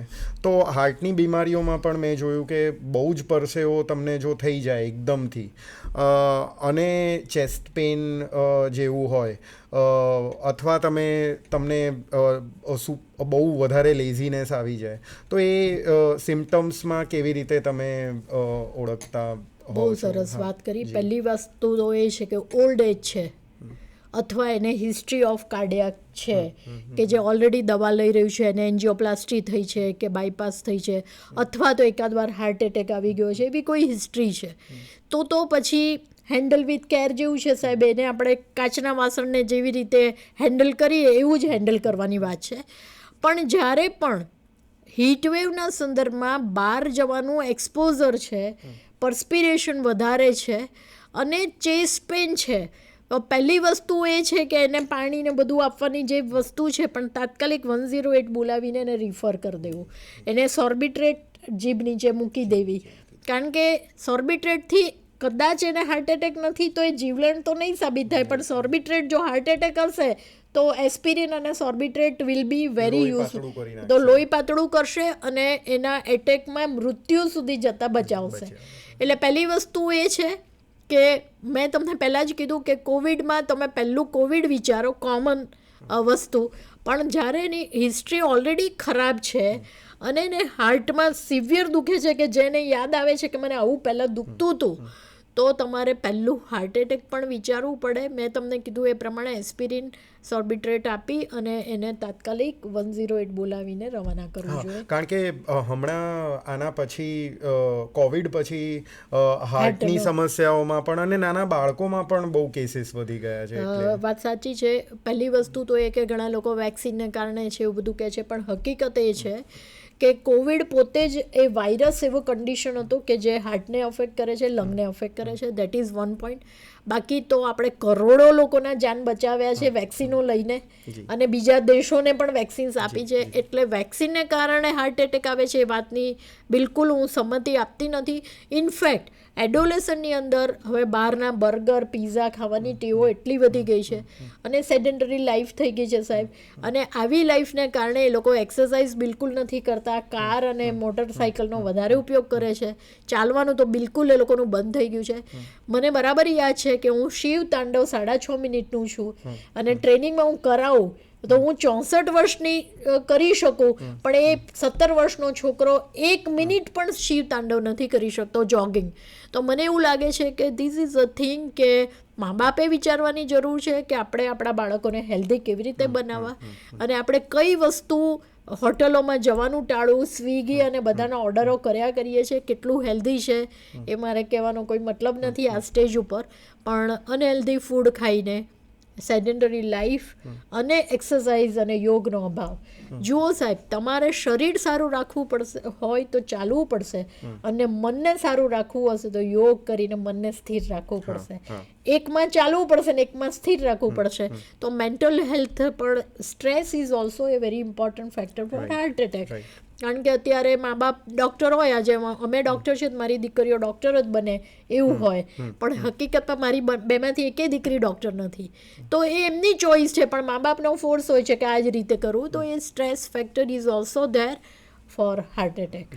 તો મને એવું લાગે છે કે બહેનો આ પ્રોગ્રામ જોઈ રહ્યા છે, ફટાફટ ડાયલ કરો. ગાંધીનગરવાળા, અમરેલીવાળા, ઘણા બધા આશાબહેનો આ પ્રોગ્રામ જોઈ રહ્યા છે. તમે ડાયલ કરશો તમને મજા આવશે. આપણે દરેક વખતે સેટકોમમાં ડાયલ કરીને પ્રશ્ન પૂછવાનો અથવા અમને આ પ્રોગ્રામ ગમ્યો એ પૂછવાની આપણને ટેવ જ છે. એટલે એવું નથી કે આપણે આ ભૂલી ગયા છે. હા, કદાચ 1 વર્ષ, 1.5 વર્ષથી હું આ પ્રોગ્રામ ઓછા કરું છું એટલે કદાચ તમારે ભૂલાઈ ગયું હશે, પણ પ્લીઝ તમે 1800 233 44 55 પર ડાયલ કરો અને અમને ફટાફટ પ્રશ્ન પૂછો. સાહેબ પણ અહીંયા એક્સપર્ટ છે જે પોતે PhD કરેલું છે આમાં, તો સાહેબને પણ પ્રશ્ન પૂછી શકો છો, મને પણ તમારે જે પણ ફિલ્ડ લેવલના પ્રશ્નો હોય તમે પૂછી શકો છો. ઘણા બધા સમય પછી આશાબેનો સાથે કનેક્ટ થવાનો મોકો મળ્યો છે. આશાબેનોની હું ખૂબ ખૂબ આભારી છું. ફટાફટ સવાલ પૂછો અને અમને ખૂબ ગમશે જો તમે સવાલ પૂછશો તો. ત્યાં સુધી આપણે પ્રોગ્રામને આગળ લઈ જઈએ કે હીટ વેવમાં વૃક્ષો વાવવાની, કારણ કે વૃક્ષો વાવવાની બાબતની ચર્ચા મેં ઓલરેડી કરેલી છે, પણ મારે તમને એક જ વાત કહેવી છે કે જે લોકો કઠોર પરિશ્રમનો કોઈ વિકલ્પ નથી. ઇન્દિરા ગાંધીનું આ એક વાક્ય હતું, એ મને બહુ જ ગમતું હતું કે કઠોર પરિશ્રમનો કોઈ વિકલ્પ નથી. અને એની એક સરસ નાની વાત કહી અને ત્યાં સુધી જે લોકો ડાયલ કરવાવાળા હોય એ ડાયલ કરી લે ફટાફટ. અને ત્યાં સુધી હું મારી વાર્તાને આગળ વેગ આપું કે એક ગુરુ હોય છે અને એના 2 શિષ્યો હોય છે. બંનેને અનહદ પ્રેમ કરે અને ગુરુ ઉપર બંને જણા ખૂબ ડિપેન્ડન્ટ. ગુરુ કહે છે આવું તો ના ચાલે, કારણ કે મારા બધી જ વસ્તુઓમાં એમને જવાબો આપવા પડે, તો આ બધું જ્ઞાન આપવાનો મતલબ શું? એટલે પછી એમણે શું કર્યું કે યાત્રા કરવા જઉં છું કહીને શિષ્યને બોલાવ્યો. અમદાવાદથી સવાલ છે. હેલો, નમસ્કાર મેડમ. હા નમસ્કાર. હું એમપીએસ બોલું છું, તાલુકો ધોળકા, જિલ્લો અમદાવાદથી. હાજી, મને ઓળખો છો? હા મેડમ, ઘણા સમય તમને જોયા, ખૂબ જ આનંદ થયો. Thank you. અને તમારો પ્રોગ્રામ જ્યારે પણ ચેકઅપ પ્રોગ્રામ ત્યારે અવશ્ય અમે જોઈએ છીએ. હાજી અને આપણે ખૂબ સરસ માહિતી આપી. પ્રશ્નો કોઈ છે ને, એ પણ તમારો ખૂબ ખૂબ આભાર. થેન્ક યુ સાહેબ. જેમ ધોળકાવાળા એમપીએચએસ સાહેબે સવાલ પૂછો એવી રીતે બીજા આશાબેનો પણ સવાલ પૂછી શકે છે. આ આપણી પ્રણાલિકા છે સવાલ પૂછવાની, અને મને લાગે છે કે આ આપણી એકદમ સાચી મેથડ છે કે જેને કારણે મને ખબર પડે કે તમે મારી જોડે કનેક્ટેડ છો. ગુરુને થયું કે હું હવે યાત્રા કરવા જતા રહું, કારણ કે આ તો શિષ્ય છે એ બહુ જ મારા ડિપેન્ડન્ટ થઈ ગયા છે, આવું અવલંબન ના ચાલે. એટલે શિષ્યોને બોલાવે છે તો શિષ્યો રડવા માંડે છે કે ગુરુ હવે અમારા પ્રશ્નોના જવાબ કોણ આપશે? તો કે ના, મેં તમને ઘણું બધું જ્ઞાન આપ્યું છે, હવે તમારી જાતે રિઝોલ્વ કરજો, અને હવે હું ગમે ત્યારે આવીશ, મહિને આવું અને 10 વર્ષે પણ આવું. પેલાને તો રડતા રડતા મૂકી અને ગુરુ તો જતા રહ્યા, પણ જતાં જતાં ગુરુએ બંને જણાને એક એક ચણો આપ્યો કે હું જ્યારે પણ આવીશ 1 વર્ષે, 10 વર્ષે, 20 વર્ષે આ ચણાનો હિસાબ તો સારું, વાંધો નહીં, ચણા સાચવીને અમે રાખીશું. ગુરુ 10 વર્ષ પછી પાછા આવે છે અને ચણાનો હિસાબ પૂછે છે કે મારા ચણાનો હિસાબ આપો. એટલે પહેલો માણસ પોતાના માદળીયામાંથી ચણો કાઢે છે તો એમાં ઈયળો થઈ ગઈ હોય છે, લોટ થઈ ગયો હોય છે કે ગુરુ મેં તો તમને મારા હૃદયમાં રાખેલા. બીજાને કીધું કે ચલો હું તમને લઈ જાઉં કરીને ગૌશાળા બતાવીને આશ્રમો બતાવ્યા અને ચણાના બધા ખેતરો બતાવ્યા. એટલે ગુરુ કે પણ મારા ચણાનો હિસાબ તો આપતો, કે આ જ ચણાનો હિસાબ છે કે મેં ચણો વાવી દીધો તો એમાંથી ચણાના ખેતરો થયા, એ વેચ્યા, એમાંથી ગૌશાળા કરી, એમાંથી આશ્રમો કર્યા. આશાબેનો, મારી તમને એક નમ્ર વિનંતી છે કે આ બધું જ્ઞાન જે આપ્યું એને વાવવાની વાત છે. મહેરબાની કરીને વેસ્ટ ના જાય. અમારા 2 કલાક જે છે એ બિલકુલ સારી રીતે જાય એવી અમારી અપેક્ષા છે તમારી જોડે. તો આ રીતે આપણે જો હીટવેવને લગતું આગળ કામ કરીશું તો એક પણ ડેથ નહીં થાય. સુપરવાઇઝર ભાઈએ પ્રશ્ન પૂછ્યો કે મેડમ અમે તમારા રેગ્યુલર પ્રોગ્રામ જોતા હતા પહેલાં, અને ઘણા ટાઈમ પછી મળવાનો મોકો મળ્યો. મને પણ બહુ જ આનંદ થયો કે અમારું આરોગ્ય ડિપાર્ટમેન્ટ એ શનિવારે અવશ્ય મારી જોડે જોડાતું, અને એ આરોગ્ય ચેતના નામ આપનારા પણ અમે હતા કે આશા એક આરોગ્ય ચેતના. તો એ જે ચેતના છે એ જળવાઈ રહે. જ્ઞાન છે તમારે વાંચન રોજ કરવું પડે. દાખલા તરીકે આજે હું સેટકોમ કરવા આવી હોઉં, હું ગમે એટલી એક્સપર્ટ હોઉં, પણ મારે થોડું વાંચન કરીને આવવું પડે, નહીંતર અહીંયા આગળ ફિયાસ્કા થાય. તો તમારે પણ સતત વાંચન કરવું જોઈએ. અને જે તમારે મુશ્કેલીઓ આવે, દાખલા તરીકે કોવિડ ચાલે, ન્યુમોનિયા ચાલતો હોય, આજે ડાયરિયા વોમિટિંગ ચાલતું હોય, પોલિયો ચાલતું હોય, તો દરેક વસ્તુનું વાંચન આપણે પરફેક્ટ હોવું જોઈએ. અને મને લાગે છે કે આશાબેનો આ બધી જ વસ્તુમાં એમણે જીત મેળવી છે. હવે તો એમની પણ ટ્રેનિંગ અને સર્ટિફિકેશન ચાલુ થયું છે, જેનો મને ખૂબ આનંદ છે કે જ્યારે પહેલી વાર એ સર્ટિફિકેશન ચાલુ થયું ત્યારે દિલ્હી હું ગયેલી, અને આજે ઘણી બધી આશાબેનોને સર્ટિફિકેટ મળવા માંડ્યું છે. તો આ એક બહુ જ મોટી વાત છે. અને વિનંતી કરું કે સવાલો પૂછશો તો અમને ચોક્કસ ગમશે. હજી આપણી પાસે 15 મિનિટ છે, ત્યાં 15 મિનિટમાં આપણે સવાલો પૂછતા રહીએ. તમે નહીં હા હું એકાદો મેડમ તમારી પાસે હા, બોલો. સવાલ પૂછી લઉં. હાજી. મેડમ, મને હંમેશા એક મનમાં ખ્યાલ રહ્યો છે કે IKS ઇન્ડિયન નોલેજ સિસ્ટમ્સની જ્યારે આપણે વાત કરીએ છીએ અત્યારે યુજીસીનું બહુ ફોકસ IKS ઉપર છે, ઇન્ડિયન નોલેજ સિસ્ટમ્સ ઉપર. તો જો વાઘભટ ઋષિના હું હંમેશા મને આ ખ્યાલ રહ્યો છે કે વાઘભટ ઋષિના જો બિલકુલ નાના નાના સૂત્રો સ્કૂલોમાં પહેલાં તો આપણે ત્યાં સમાજની અંદર આપણા જે દાદીમાઓ હતી એ બધાને આપણને એમને ટ્રીટમેન્ટ કરતા આવડતું હતું. પ્રાઇમરી ટ્રીટમેન્ટ એ લોકો દાદીમાઓ કરી લેતા હતા. પીચોટી ખસી જવી કે નાની મોટી નાના મોટા કંઈ પણ ઇશ્યુઝ હોય. અને ધીરે ધીરે તમે જુઓ એજ્યુકેશનમાં એવા ફેરફારો થયા છેલ્લા 50-60 વર્ષની અંદર કે અત્યારે આપણે ડિપેન્ડન્સી બિલકુલ વેસ્ટર્ન મેડિકલ સાયન્સ ઉપર આપણે ડિપેન્ડન્સ આવી ગયું છે. તો હું એવું બિલકુલ ખુલ્લા મને તમારી જ પાસે પૂછીશ કે શું આપણે આયુર્વેદ તરફ પાછું વળવું હિતાવહ છે કે નહીં. આ એક પોલિસી ક્વેશ્ચન છે કે પોલિસી ફોકસ્ડ ક્વેશ્ચન છે કે નાની નાની જો સમસ્યાઓ, શારીરિક સમસ્યાઓ જો આપણે ઘરગથ્થુ ઇલાજથી જ પતી જતી હોય તો શું કરવા વેસ્ટર્ન મેડિકલ એજ્યુકેશન ઉપર આપણે વધારે ભાર આપવો. તો આ એક મારો તમને એક પોલિસી ક્વેશ્ચન છે કે બહુ સરસ જો એની સવાલ છે. ઉપર કંઈ કરી શકાય એમ હોય કદાચ તો. સાહેબ નેચરલી તમને ખ્યાલ ના હોય પણ એક તબક્કો એવો હતો કે સેટકોમમાં મારી જોડે આયુષના ડાયરેક્ટર પણ મારી જોડે બેસતા જી. અને અમે લોકો કોવિડમાં થ્રુઆઉટ કોવિડ આયુષ અને અમારું એલોપેથિક વિભાગ બંને સાથે બેસીને સેટકોમ કરતા હતા. એક બીજી વાત કહું તો મારી બંને દીકરીઓ હળદરથી જ મોટી થઈ છે. જી. મારા હસબન્ડ સર્જન છે, હું ગાયનેકોલોજીસ્ટ છું, પણ હળદર બને ત્યાં સુધી એન્ટીબાયોટિક નથી આપી. બહુ રેર કેસમાં આપી હશે આટલી મોટી ઉંમરના કર્યા ત્યારે, પણ બને ત્યાં સુધી તુલસી, હળદર, ફુદીનોથી અમે લોકો બાળકોને મોટા કર્યા છે. આયુર્વેદ એ બહુ જ મોટું સાયન્સ છે અને અમે લોકો તો મેં તો બહુ જ બધું ડીપ એમાં કામ કરેલું છે કારણ કે મારી જોડે જ આયુષ ડિપાર્ટમેન્ટના ડાયરેક્ટર જ હતા.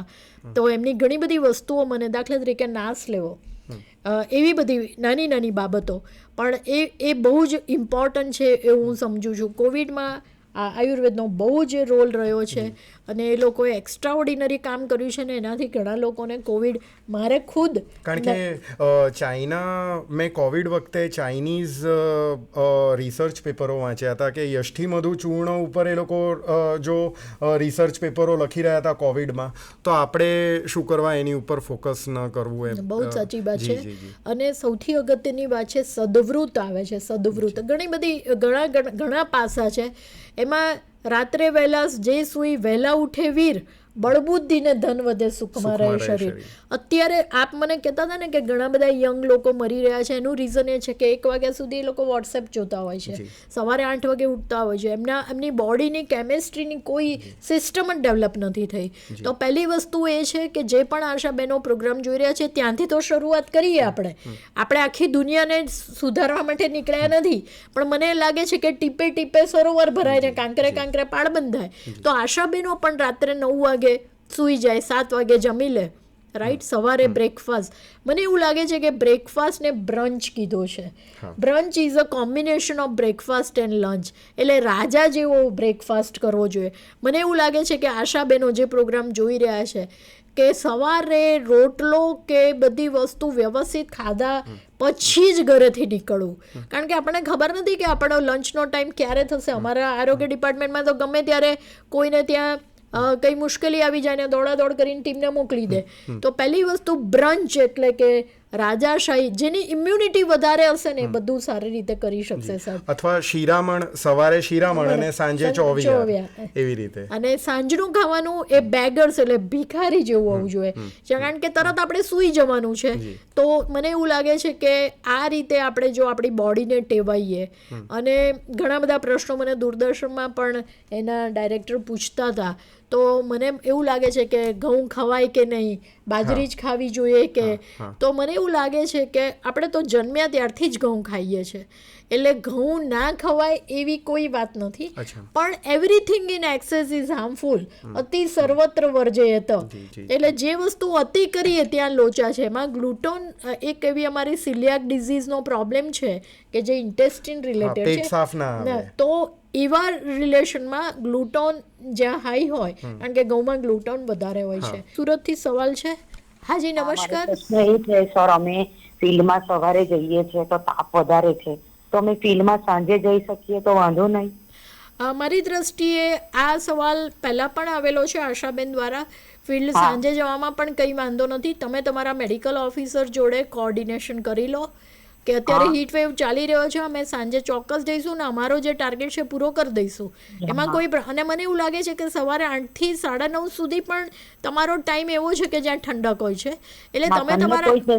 હા મેડમ, એમાં એવું હોય છે ને કે અમારા બાળકો હોય છે, અમારે એમને ટ્યુશન સ્કૂલે જવાનું હોય, અમારે સમય મેનેજ ન થાય એ માટે. તમારું નામ શું છે આશાબેન? મારું નામ પન્નાબેન ઢીમ્મર છે. પન્નાબેન, કોઈ જ પ્રોબ્લેમ નથી. Health is a wealth. પહેલાં સ્વની ચિંતા કરવાની છે. તમે તમારા મેડિકલ ઓફિસરને ખાસ કહેજો કે મેડમનો આ સેટકોમ હતો, મેડમે આ કહ્યું છે, તમે તમારા સુપરવાઇઝર આશા ફેસિલિટેટર જોડે મિટિંગ કરી લો, અને મને લાગે છે કે એ લોકો હાથ પાડશે, એમાં કોઈ ઇશ્યુ નથી. Pannaben, thank you Pannaben. જુઓ, જ્યારે ગરમી શરીરમાં વધી જાય છે, જેટલો ઇશ્યુ ફિઝિકલ છે એના કરતાં મેન્ટલ ઇશ્યુ વધારે છે. અને મને એવું લાગે છે કે જેમ જેમ કોવિડમાં પણ તમે જોયું કે મહિનાઓ સુધી, મહિના નહીં વર્ષ સુધી મેન્ટલ ઇશ્યુ ચાલ્યા, સાયકેટ્રિક ડિસઓર્ડર, ડિપ્રેશન, એન્ઝાયટી, એવા બધા ઇશ્યુ થયા. તમે જુઓ કે જેટલી ગરમી વધારે પડે છે એટલે શરીર છે એમાં પોટેશિયમ સોડિયમની જે આખી મારામારી છે એને કારણે બોડીમાં મેન્ટલ ઇશ્યુ, કારણ કે મગજની અંદર પણ અંતઃસ્ત્રાવો બધા ઇમ્બેલેન્સ થઈ જાય છે. આને કારણે મેન્ટલી તમે બહુ ડિસ્ટર્બ થાવ છો, વધારે ચીડિયાપણું આવી જાય છે, ગુસ્સો વધારે આવે છે, અને કેટલીક વાર આપણે નોકરીમાં ગુસ્સો કરીએ તો કેટલા જોડે રિલેશન બગડી જાય, ઘરમાં કરીએ તો ઘરના લોકો જોડે રિલેશન પકડી જાય. હું તમને એક વાત કરું, આમાં મને એક વાત સ્ટ્રાઇક થઈ. ઇનફેક્ટ ચીડિયાપણું આને અંગ્રેજીમાં લ્યુનેટિક શબ્દ કહે છે. તો લ્યુનેટિક એટલે લ્યુનાર ઉપરથી ચાંદ મારા શબ્દ છે. તો એ બેઝિકલી તમારા શરીરમાં રહેલા પાણીને અસર કરે છે. જો એ પાણીને અસર કરે, જે લ્યુનાર મૂવમેન્ટ્સ છે, અને એના લીધે તમને મેન્ટલી અસરો થતી હોય છે. તો પાણી, ઓફકોર્સ પાણી જો શરીરમાં વધઘટ થાય પાણીની અંદર, તો ચીડિયાપણું આવતું હશે એવું મને અત્યારે સ્ટ્રાઇક થાય છે તમારી સાથે વાત કરતા. અને બરાબર છે, યુ આર રાઈટ. એટલે જે પણ મેન્ટલ ડિસઓર્ડર થઈ રહ્યા છે, અને એમાં પણ યોગનું બહુ મહત્ત્વ છે. મગજમાં સ્થિરતા કેળવવા માટે યોગ, મેડિટેશન કરીએ આપણે, થોડીક એક્સરસાઇઝ, લાઇટ એક્સરસાઇઝ. ઉનાળામાં બહુ જ વિગરસ એક્સરસાઇઝનો મોહ ના રાખીએ, કારણ કે ઓલરેડી પરસ્પિરેશનથી સોલ્ટ ને બધું જઈ રહ્યું છે, અને જેવી તમે એક્સરસાઇઝ વિગરસ કરશો, નાની મોટી 5 મિનિટની વાંધો નહીં, પણ 30 મિનિટ 40 મિનિટની વિગરસ એક્સરસાઇઝથી વધારે પોટેશિયમ સોડિયમ ક્લોરાઇડ લોસ જશે, જેને કારણે તમારી બોડી ફરીથી મુશ્કેલીમાં મુકાશે. એટલે બધી જ વસ્તુ માપમાં. અને કેળું it is a rich source of potassium. એક મને આમ પન્ના હું વાંચતો હતો, આના રાજીવ દીક્ષિતે એમના વિડીયોઝની અંદર બહુ વાત કરી છે કે આમ પન્ના જે જૂની આપણે ત્યાં બનતી હતી વસ્તુઓ, જે દાદીમાઓ બનાવતા હતા, ઓર મારા બા તો બનાવતા હતા, તો હીટવેવમાં એમને ઓર એક્સ્ટ્રીમ હીટ કન્ડિશન્સમાં મને એવું લાગે છે કે આવી બધી વસ્તુઓ પાછી રિવાઇવ થાય. તો એ વાત પણ હું ખાસ કહેવાની ભૂલી ગઈ, કારણ કે મારા ઘરે તો રેગ્યુલર એને બાફલો કહીએ છીએ અમે. અને બાફલો અત્યારે હું એની રીત પણ તમને બતાવી દઉં, કારણ કે આશાબહેનો માટે આ અમૃત સમાન સાબિત થશે. કેરી હોય, કાચી કેરી, એને બાફી નાખવાની, એનો જે પલ્પ હોય બધો ગોઠલા અને કમ્પ્લીટ લૂછીને એનું છોતરું છે કાઢી નાખવાનું, અને એની અંદર ઘણા લોકો ડુંગળી પણ નાખે છે. ડુંગળી બહુ જ હીટ માટે સારી વાવ છે, પણ ડુંગળી જો ઘણા લોકો ખાતા હોય કે ના ખાતા હોય, એમાં ખાસો બધો ગોળ નાખવાનો હોય છે, અને એમાં જીરું અને મીઠું અને થોડોક સ્લાઇટ સંચળ અને મરી નાખવાનું હોય છે. એ બધાનું મિશ્રણ કરીને એ તમારે પીવાનું હોય છે. એટલે મીઠું, ગોળ, સંચળ બધું જ આવે તો એક તો તમારા સોલ્ટ છે, ગોળ છે, એમાં એનર્જી પણ મળે અને એ કેરી એટલું બધું બહુ જ સરસ, એમાં વિટામિન સી ને બધું હોય છે. એટલે બધી રીતે એને બાફલો કહીએ છીએ અમે તો. તમે લોકો શું કહેતા હોય મને નથી ખબર, પણ અમે બાફલો કહીએ છીએ, જે રેગ્યુલર અમારા બપોરનામાં ચા અવોઇડ કરીને બાફલો જ પીવાનો હોય છે. અને એને જેટલું ઠંડુ હોય એટલો એ વધારે ટેસ્ટી અને પેટમાં એકદમ ઠંડક આપે છે. ઇવન વરિયાળીનું પાણી પણ તમે આપી શકો છો, એ પણ બહુ જ સારું છે. તો ખજૂર ખાવું, વરિયાળી ખાવી, બરાબર, જીરું છે એનું સેવન કરવું. ડુંગળીનો રસ છે. એવું સાંભળ્યું છે કે પહેલાના માણસો લૂ લાગે ત્યારે શરીર ઉપર ડુંગળીનો રસ લગાડી દેતા. એટલે આયુર્વેદ તો એટલું બધું જોરદાર સાયન્સ છે કે રસોડુંમાં જ આયુર્વેદની આ બધી દવાઓ લખેલી છે અને બધી જ વસ્તુ તમારે અવેલેબલ છે, જે ઝીરો કોસ્ટમાં તમે એમાં બહુ જ સરસ રીતે ક્યોર થઈ જાઓ. મેં એવું પણ સાંભળ્યું છે બેન, હું તમને એક હજુ સવાલ પૂછી લઉં વચ્ચે. મારા દાદી એવું કહેતા કે ખિસ્સામાં ડુંગળી રાખવાથી જ લૂ ન લાગે, એવું સાચું છે એ વાત? એટલે આની અંદર એટલે ઘણા લોકો એવું કહે છે ખરા, પણ એનો મને બહુ જ એક્સપિરિયન્સ નથી. પણ રસની ડેફિનેટલી એનો પ્રભાવ છે, કારણ કે ડુંગળીમાં જે એની અંદરનું જે તત્વ છે એ તમારી હીટ વેવ લૂમાં બહુ જ ઇફેક્ટ કરે છે. પણ આમાં તો એવું છે, something is better than nothing જેવી બાબતો છે. એટલે ડુંગળી ઘણા લોકો રાખતા હોય છે જે ગરમીનું શોષણ કરે છે, ગરમીને, હીટને એબ્સોર્બ કરતું હોય છે. એટલે ખિસ્સામાં જ રાખવું પડે, હાથમાં તો રાખીને જવાય નહીં. એટલે ખિસ્સામાં રાખવાથી એ હીટ વેવનું શોષણ કરે છે. એટલે ડુંગળીનો એક ગુણધર્મ છે શોષણ કરવાનો, એટલે એ રીઝન હોઈ શકે. તો આવી રીતે ઘણા બધા સવાલો સાહેબે પણ પૂછ્યા અને મને લાગ્યું કે જે વસ્તુ મારાથી મિસ આઉટ થઈ હતી એ વસ્તુ સાહેબે કવર કરી. બાફલો મારે કહેવાનો ખાસ રહી ગયો હતો. બને ત્યાં સુધી દૂધ કરતાં દહીં અને છાશનો વધારે ઉપયોગ કરવો. જેટલું તમે દહીં અને છાશ, ખાવામાં દહીં અને પીવામાં છાશ, આ બેનો ઉપયોગ કરશો એટલું તમે ગરમીની સામે વધારે રક્ષણ મેળવી શકશો. કારણ કે એમાં ડાયજેસ્ટિવ એન્ઝાઇમ પણ એટલા બધા છે કે જેને કારણે તમારું ખાવાનું પણ પચી જાય છે. ઉનાળામાં બને ત્યાં સુધી ઓછું ખાવું, પેટને લગભગ 40-50% જ ફિલ કરવું, બાકીનું 50% ખાલી રાખવું, તો તમે ક્યારેય માંદા નહીં પડો. એ પણ એક આયુર્વેદ કહે છે. અને મને લાગે છે કે બહુ ઠસીને, એમાંય લગ્નની સિઝન હોય, આપણને મળ્યું છે કે મળવાનું નથી, એ લોકો રાત્રે ભાત અને સલાડ તો ધોયા વગર સમારી લે છે. અને મેક્સિમમ વસ્તુ આપણે ભાત જ ખાતા હોઈએ છીએ. મહેરબાની કરીને લગ્નમાં જઈએ તો ભાત સલાડ તો અડવાનું નહીં, ચટણીઓ અડવાનું નહીં. હમણાં એક અમારા બહુ જ મોટા એક ફ્લેટ હતા જે કરોડો રૂપિયાના છે, એમને ત્યાં સાઉથ ઇન્ડિયનમાં ચટણી જેણે ખાધી એને ડાયરિયા વોમિટિંગ થઈ ગયા. કેટલા જણા લોકો, 80 લોકોને ડાયરિયા વોમિટિંગ અને સિરિયસ ઇસ્યુ ઊભા થયા. એટલે કહેવાનો મારો મતલબ એ છે, ચટણી તો બહારની બિલકુલ ના ખાવી. પેલા ફાફડા જોડે ચટણી, પછી તમારા ચોળાફળી જોડે ચટણી, પાણીપુરીનું પાણી, આ બધું બહુ જ ડેન્જરસ છે. મહેરબાની કરીને એનો ઉપયોગ ન કરીએ તો વધારે સારું. સવાલ એકાદ આશાબેનને પૂછવો હોય તો પૂછી શકે છે. ફટાફટ સવાલ લઈ લઈએ. સવાલો જલ્દી શરૂ કરો આશાબેનો, આપણી પાસે સમય ઓછો છે અને સવાલો તમારા પણ હશે. કંઈ ના હોય તો અમને આ સેટકોમ ગમ્યો અને સાહેબે પણ આટલા સરસ સવાલો પૂછ્યા. તો સાહેબે પહેલી જ વાર સેટકોમ જોયો છે, તો એ પહેલી વાર પધાર્યા છે, પણ એમણે સરસ રીતે બધી વાત રજૂ કરી. તો તમારામાંથી કોઈ પણ વ્યક્તિ ફટાફટ ડાયલ કરો. 1800-233-4455 નંબર છે અને પ્રશ્ન પૂછી શકો છો. પ્રશ્ન ના હોય તો મેડમ અમને સેટકોમ ગમ્યો એવું પણ તમે કહી શકો છો, તો અમને વધારે ગમશે. GIDM એક એવું ઇન્સ્ટિટ્યૂટ છે, Gujarat institute of disaster management. મને લાગે છે કે અમે લોકોએ ઘણી બધી ટ્રેનિંગો લઈએ છીએ, ઘણી બધી ટ્રેનિંગોમાં વેન્યુ પણ એ વાપરતા હોઈએ છીએ. અને હું તો ઘણા બધા પ્રોગ્રામમાં હોસ્પિટલ જે ડિઝાસ્ટર હોય એમાં લેક્ચર માટે પણ જઉં છું. GIDMનો ખૂબ ખૂબ આભાર માનું છું, ડાયરેક્ટર અને આખી ટીમનો, કે જે લોકો ઓલવેઝ મને ઇન્વાઇટ કરે છે અને મને ખૂબ મજા આવે છે. ભલે હું રિટાયર્ડ છું પણ I am not tired. I am retired but not tired. તો મારો પ્રયત્ન, કોઈનો સવાલ આવી રહ્યો છે, ફટાફટ સવાલ પૂછો. નથી સવાલ? મને એવું લાગે છે કે જે લોકો કન્ટિન્યુઅસ કામ કરતા રહે છે એને રિટાયરમેન્ટ ક્યાંય ટચ નથી કરતું.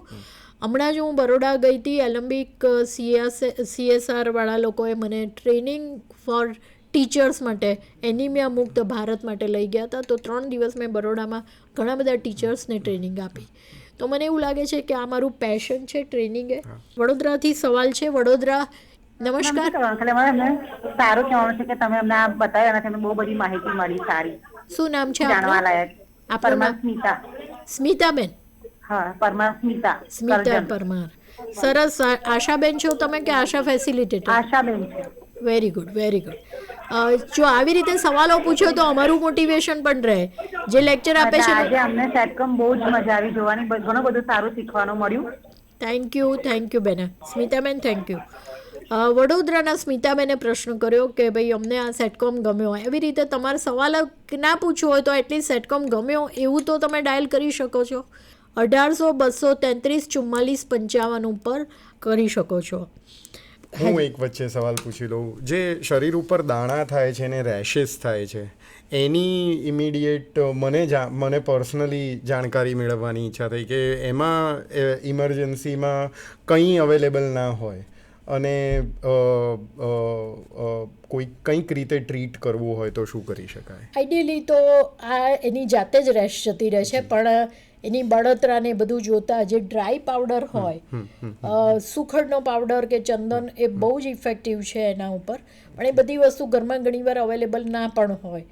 તો તમારે તાત્કાલિક તો જેટલું નાવો, પેલું ગણપતિને કીધું હતું ને કે 1 વાર ખાવું ને 3 વાર નાવું, એના બદલે હવે 3 વાર ખાવાનું ને 1 વાર નાવાનું થયું. ઉનાળામાં બને એટલું ઠંડા પાણીથી નાહવાનો પ્રયોગ કરો. અને નાના બાળકોને નહીં, નાના બાળકોને ભીના કપડાથી લૂછી કાઢવાનું. પણ બને ત્યાં સુધી જેટલું નાસો ને એટલું એ પરસેવામાં પણ બધા ટોક્સિન્સ હોય છે એ નીકળી જાય અને આ બધું રેશ ને બધું મટી જતું હોય છે. એટલે નાવાનો પ્રયોગ વધારે રાખવાનો. સુરતથી સવાલ છે. હેલો. હા, નમસ્કાર બેન. હા, નમસ્કાર મેડમ. આપનું નામ બોલો. મારું નામ જ્યોતિબેન છે. હા જ્યોતિબેન, ક્યાંથી બોલો છો? સુરતમાંથી? દિહાણ પીએસસી. ઓકે. આશાબેન છો? હા, આશાબેન છે. હાજી બોલો, તમારો સવાલ બોલો બેન. મેડમ, સવાલ તો કશું નથી, પણ આ પ્રોગ્રામ મને ગઈ, મને જે વસ્તુ જે મને નહીં ખબર હતી ને તે આ પ્રોગ્રામમાં મને જાણવા મળી. એના માટે તમારો આભાર. ઓકે, થેન્ક યુ બેન, થેન્ક યુ વેરી મચ. જો 3 સવાલ તો ઓલરેડી આવી ગયા, એટલે હું મોટિવેટ કરું છું સવાલ પૂછવા માટે. તો અમને પણ ખબર પડે કે આટલા સુરત, બરોડા, અમદાવાદ બધા લોકો જોઈ રહ્યા છે આ પ્રોગ્રામ. કેટલાક લોકો સવાલ પૂછે છે, કેટલાક લોકો સવાલ પૂછતા નથી. બને ત્યાં સુધી સાબુનો ઓછો ઉપયોગ અને લીમડો જે છે, કડવો લીમડો, એ પાણીમાં નાખી દેવો રાત્રે અને એ પાણીથી જ નાહવું. વાહ. કારણ કે હા, તમારી વાત સાચી છે. આપણે ગરમીમાં લીમડાના પાનથી અમે નાના હતા ત્યારે મારી બા, અને ચૈત્ર મહિનો આવશે એટલે આપણે લીમડો પીવાનો પણ આવે, લીમડાનું મોર પીવાનું આવે. એટલે આ બધી વસ્તુઓ બહુ જ ઉપયોગી છે. અને આપણા જીવનમાં આપણે સાબુ ને ડેટોલ ને આવી બધી જે બેઝિકલી કેમિકલ્સ છે એના કરતાં જે નેચરે આપેલી વસ્તુ છે એનો મેક્સિમમ કેવી રીતે ઉપયોગ કરે. ભલે હું એલોપેથિક ડૉક્ટર છું, પણ હું તમને આવા આયુર્વેદિક ઉપચાર બતાવી રહી છું કે સાબુ બને ત્યાં સુધી ટાળી અને એકલા પ્લેન વોટરથી પણ ધોશો ને તો. વડોદરાથી સવાલ છે. વડોદરા.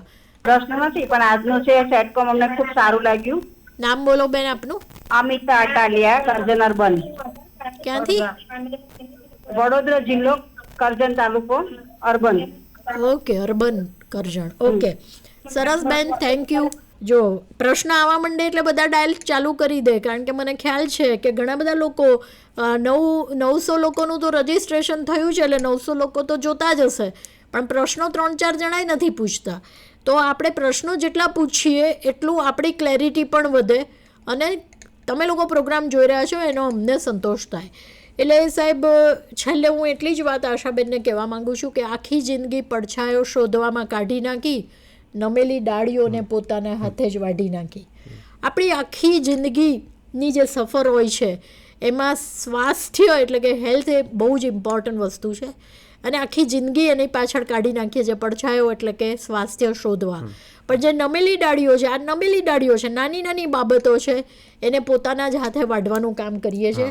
બહારનું ખાવાનું, પાણીપુરી ખાવાની, ગરમીમાં રખડવાનું, લગ્નમાં તો જવું જ પડે, એ નાની નાની ડાળીઓ છે કે જે ન કરીએ તો વધારે સારું, એને પોતાના હાથે વાઢવાનું કામ આપણે કરી રહ્યા છે.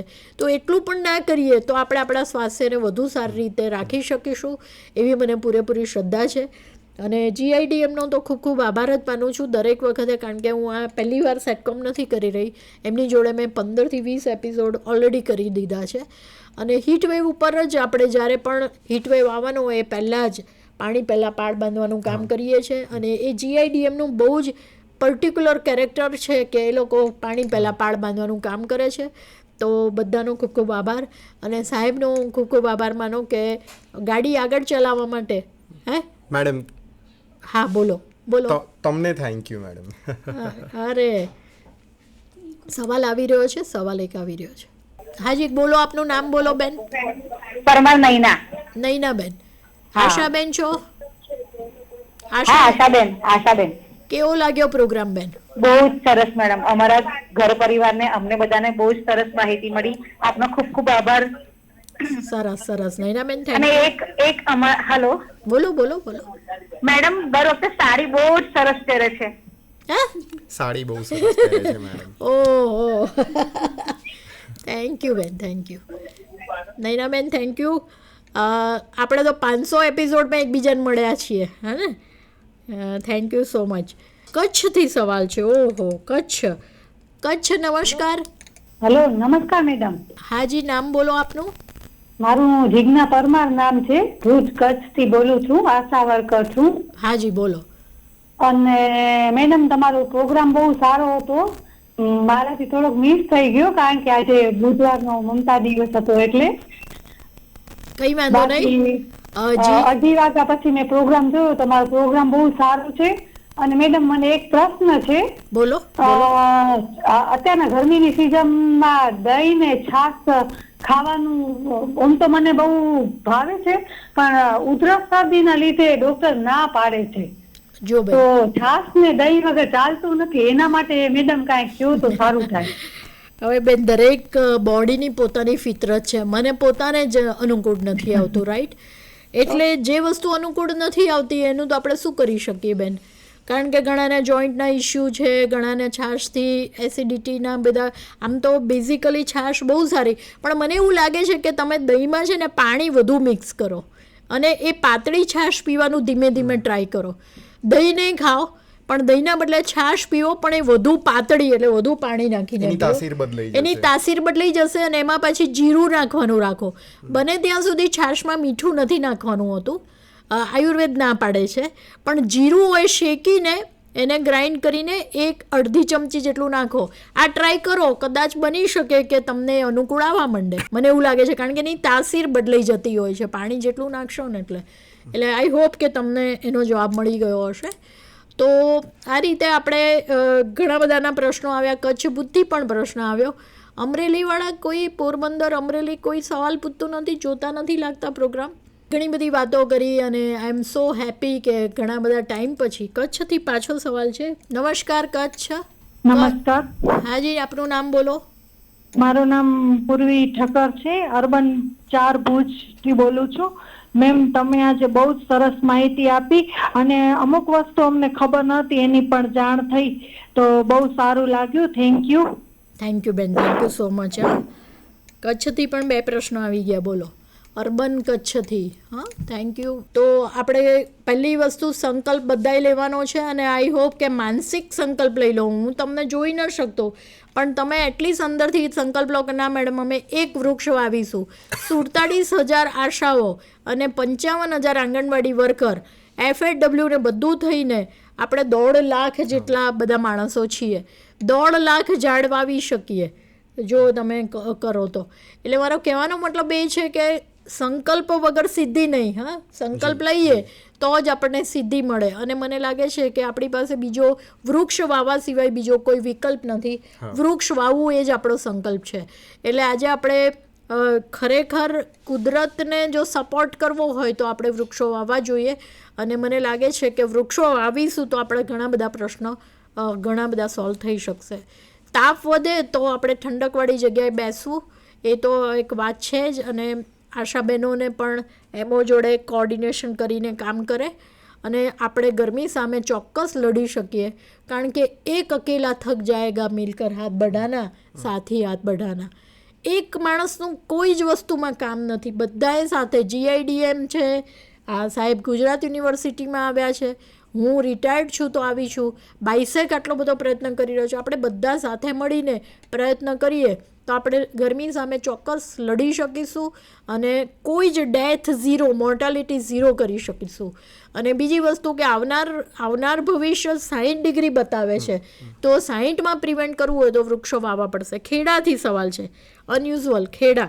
નમસ્કાર ખેડા. હા નમસ્કાર. આપનું નામ બોલો. જરીનાબેન વોરા. ઝરીનાબેન, રોઝા નથી રાખ્યા બેન? ના છે ને, ઓહો, પણ નોકરી તો કરવી પડે ને. હા બરાબર. ના થેન્ક યુ, રોઝા માટે ખૂબ ખૂબ શુભેચ્છાઓ. હા બોલો ઝરીનાબેન, શું સવાલ છે આપનો? બસ સવાલ નથી, મારે મેડમનો જે પ્રોગ્રામ મને બહુ ગમ્યો, એના માટે મારે આભાર માનવો છે અને સારું વિસ્તૃત માહિતી અમને મળી. સરસ સરસ. ગરમીમાં તમારે રોઝા છે, ધ્યાન રાખજો તબિયતનું. હા થેન્ક યુ. ઓકે ઝરીનાબેન, થેન્ક યુ.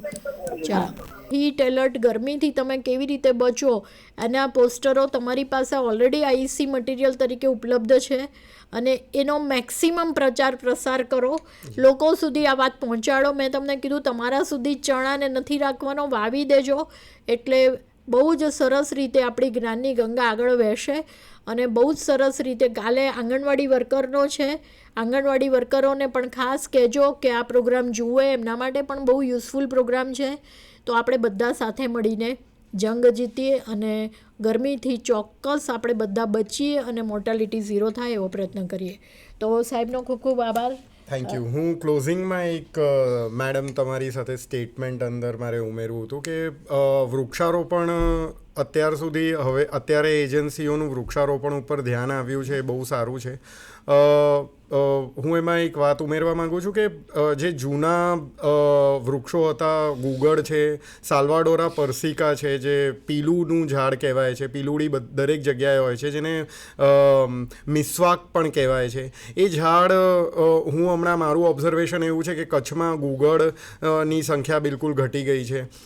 સાલ્વાડોરા પરસિકા લોકો કાપીને લીમડા વાવી રહ્યા છે. ખાલી લીમડા નહીં, પણ જે જૂના આવા વૃક્ષો હતા, જો એની ઉપર જો ફોકસ એજન્સીઓનું આવે, ખાખરો છે, કેસુડો છે, કેસુડો બહુ સારી વસ્તુ છે, એનાથી નાતા હોય છે લોકો. તો આવી બધી વસ્તુઓ ઉપર આ જે જૂના વૃક્ષો ઉપર જો એજન્સીઓનું ધ્યાન આવે ને જો એવા વૃક્ષોનું વાવેતર જો થાય તો મારી એક આ એડવાઇસ મારે ઉમેરવી. બહુ સરસ, બહુ સરસ. અને હોળી આવી રહી છે અને તમામને હોળીની ખૂબ ખૂબ શુભેચ્છાઓ. સેટકોમ પ્રોગ્રામ આપણે પૂર્ણાહુતિ જાહેર કરીએ અને ફરી પાછું આવતીકાલે આંગણવાડીનો સેમ સેટકોમ છે ત્યારે મળીશું. ત્યાં સુધી રજા લઈશું. જય જય ગરવી Gujarat. Thank you very much.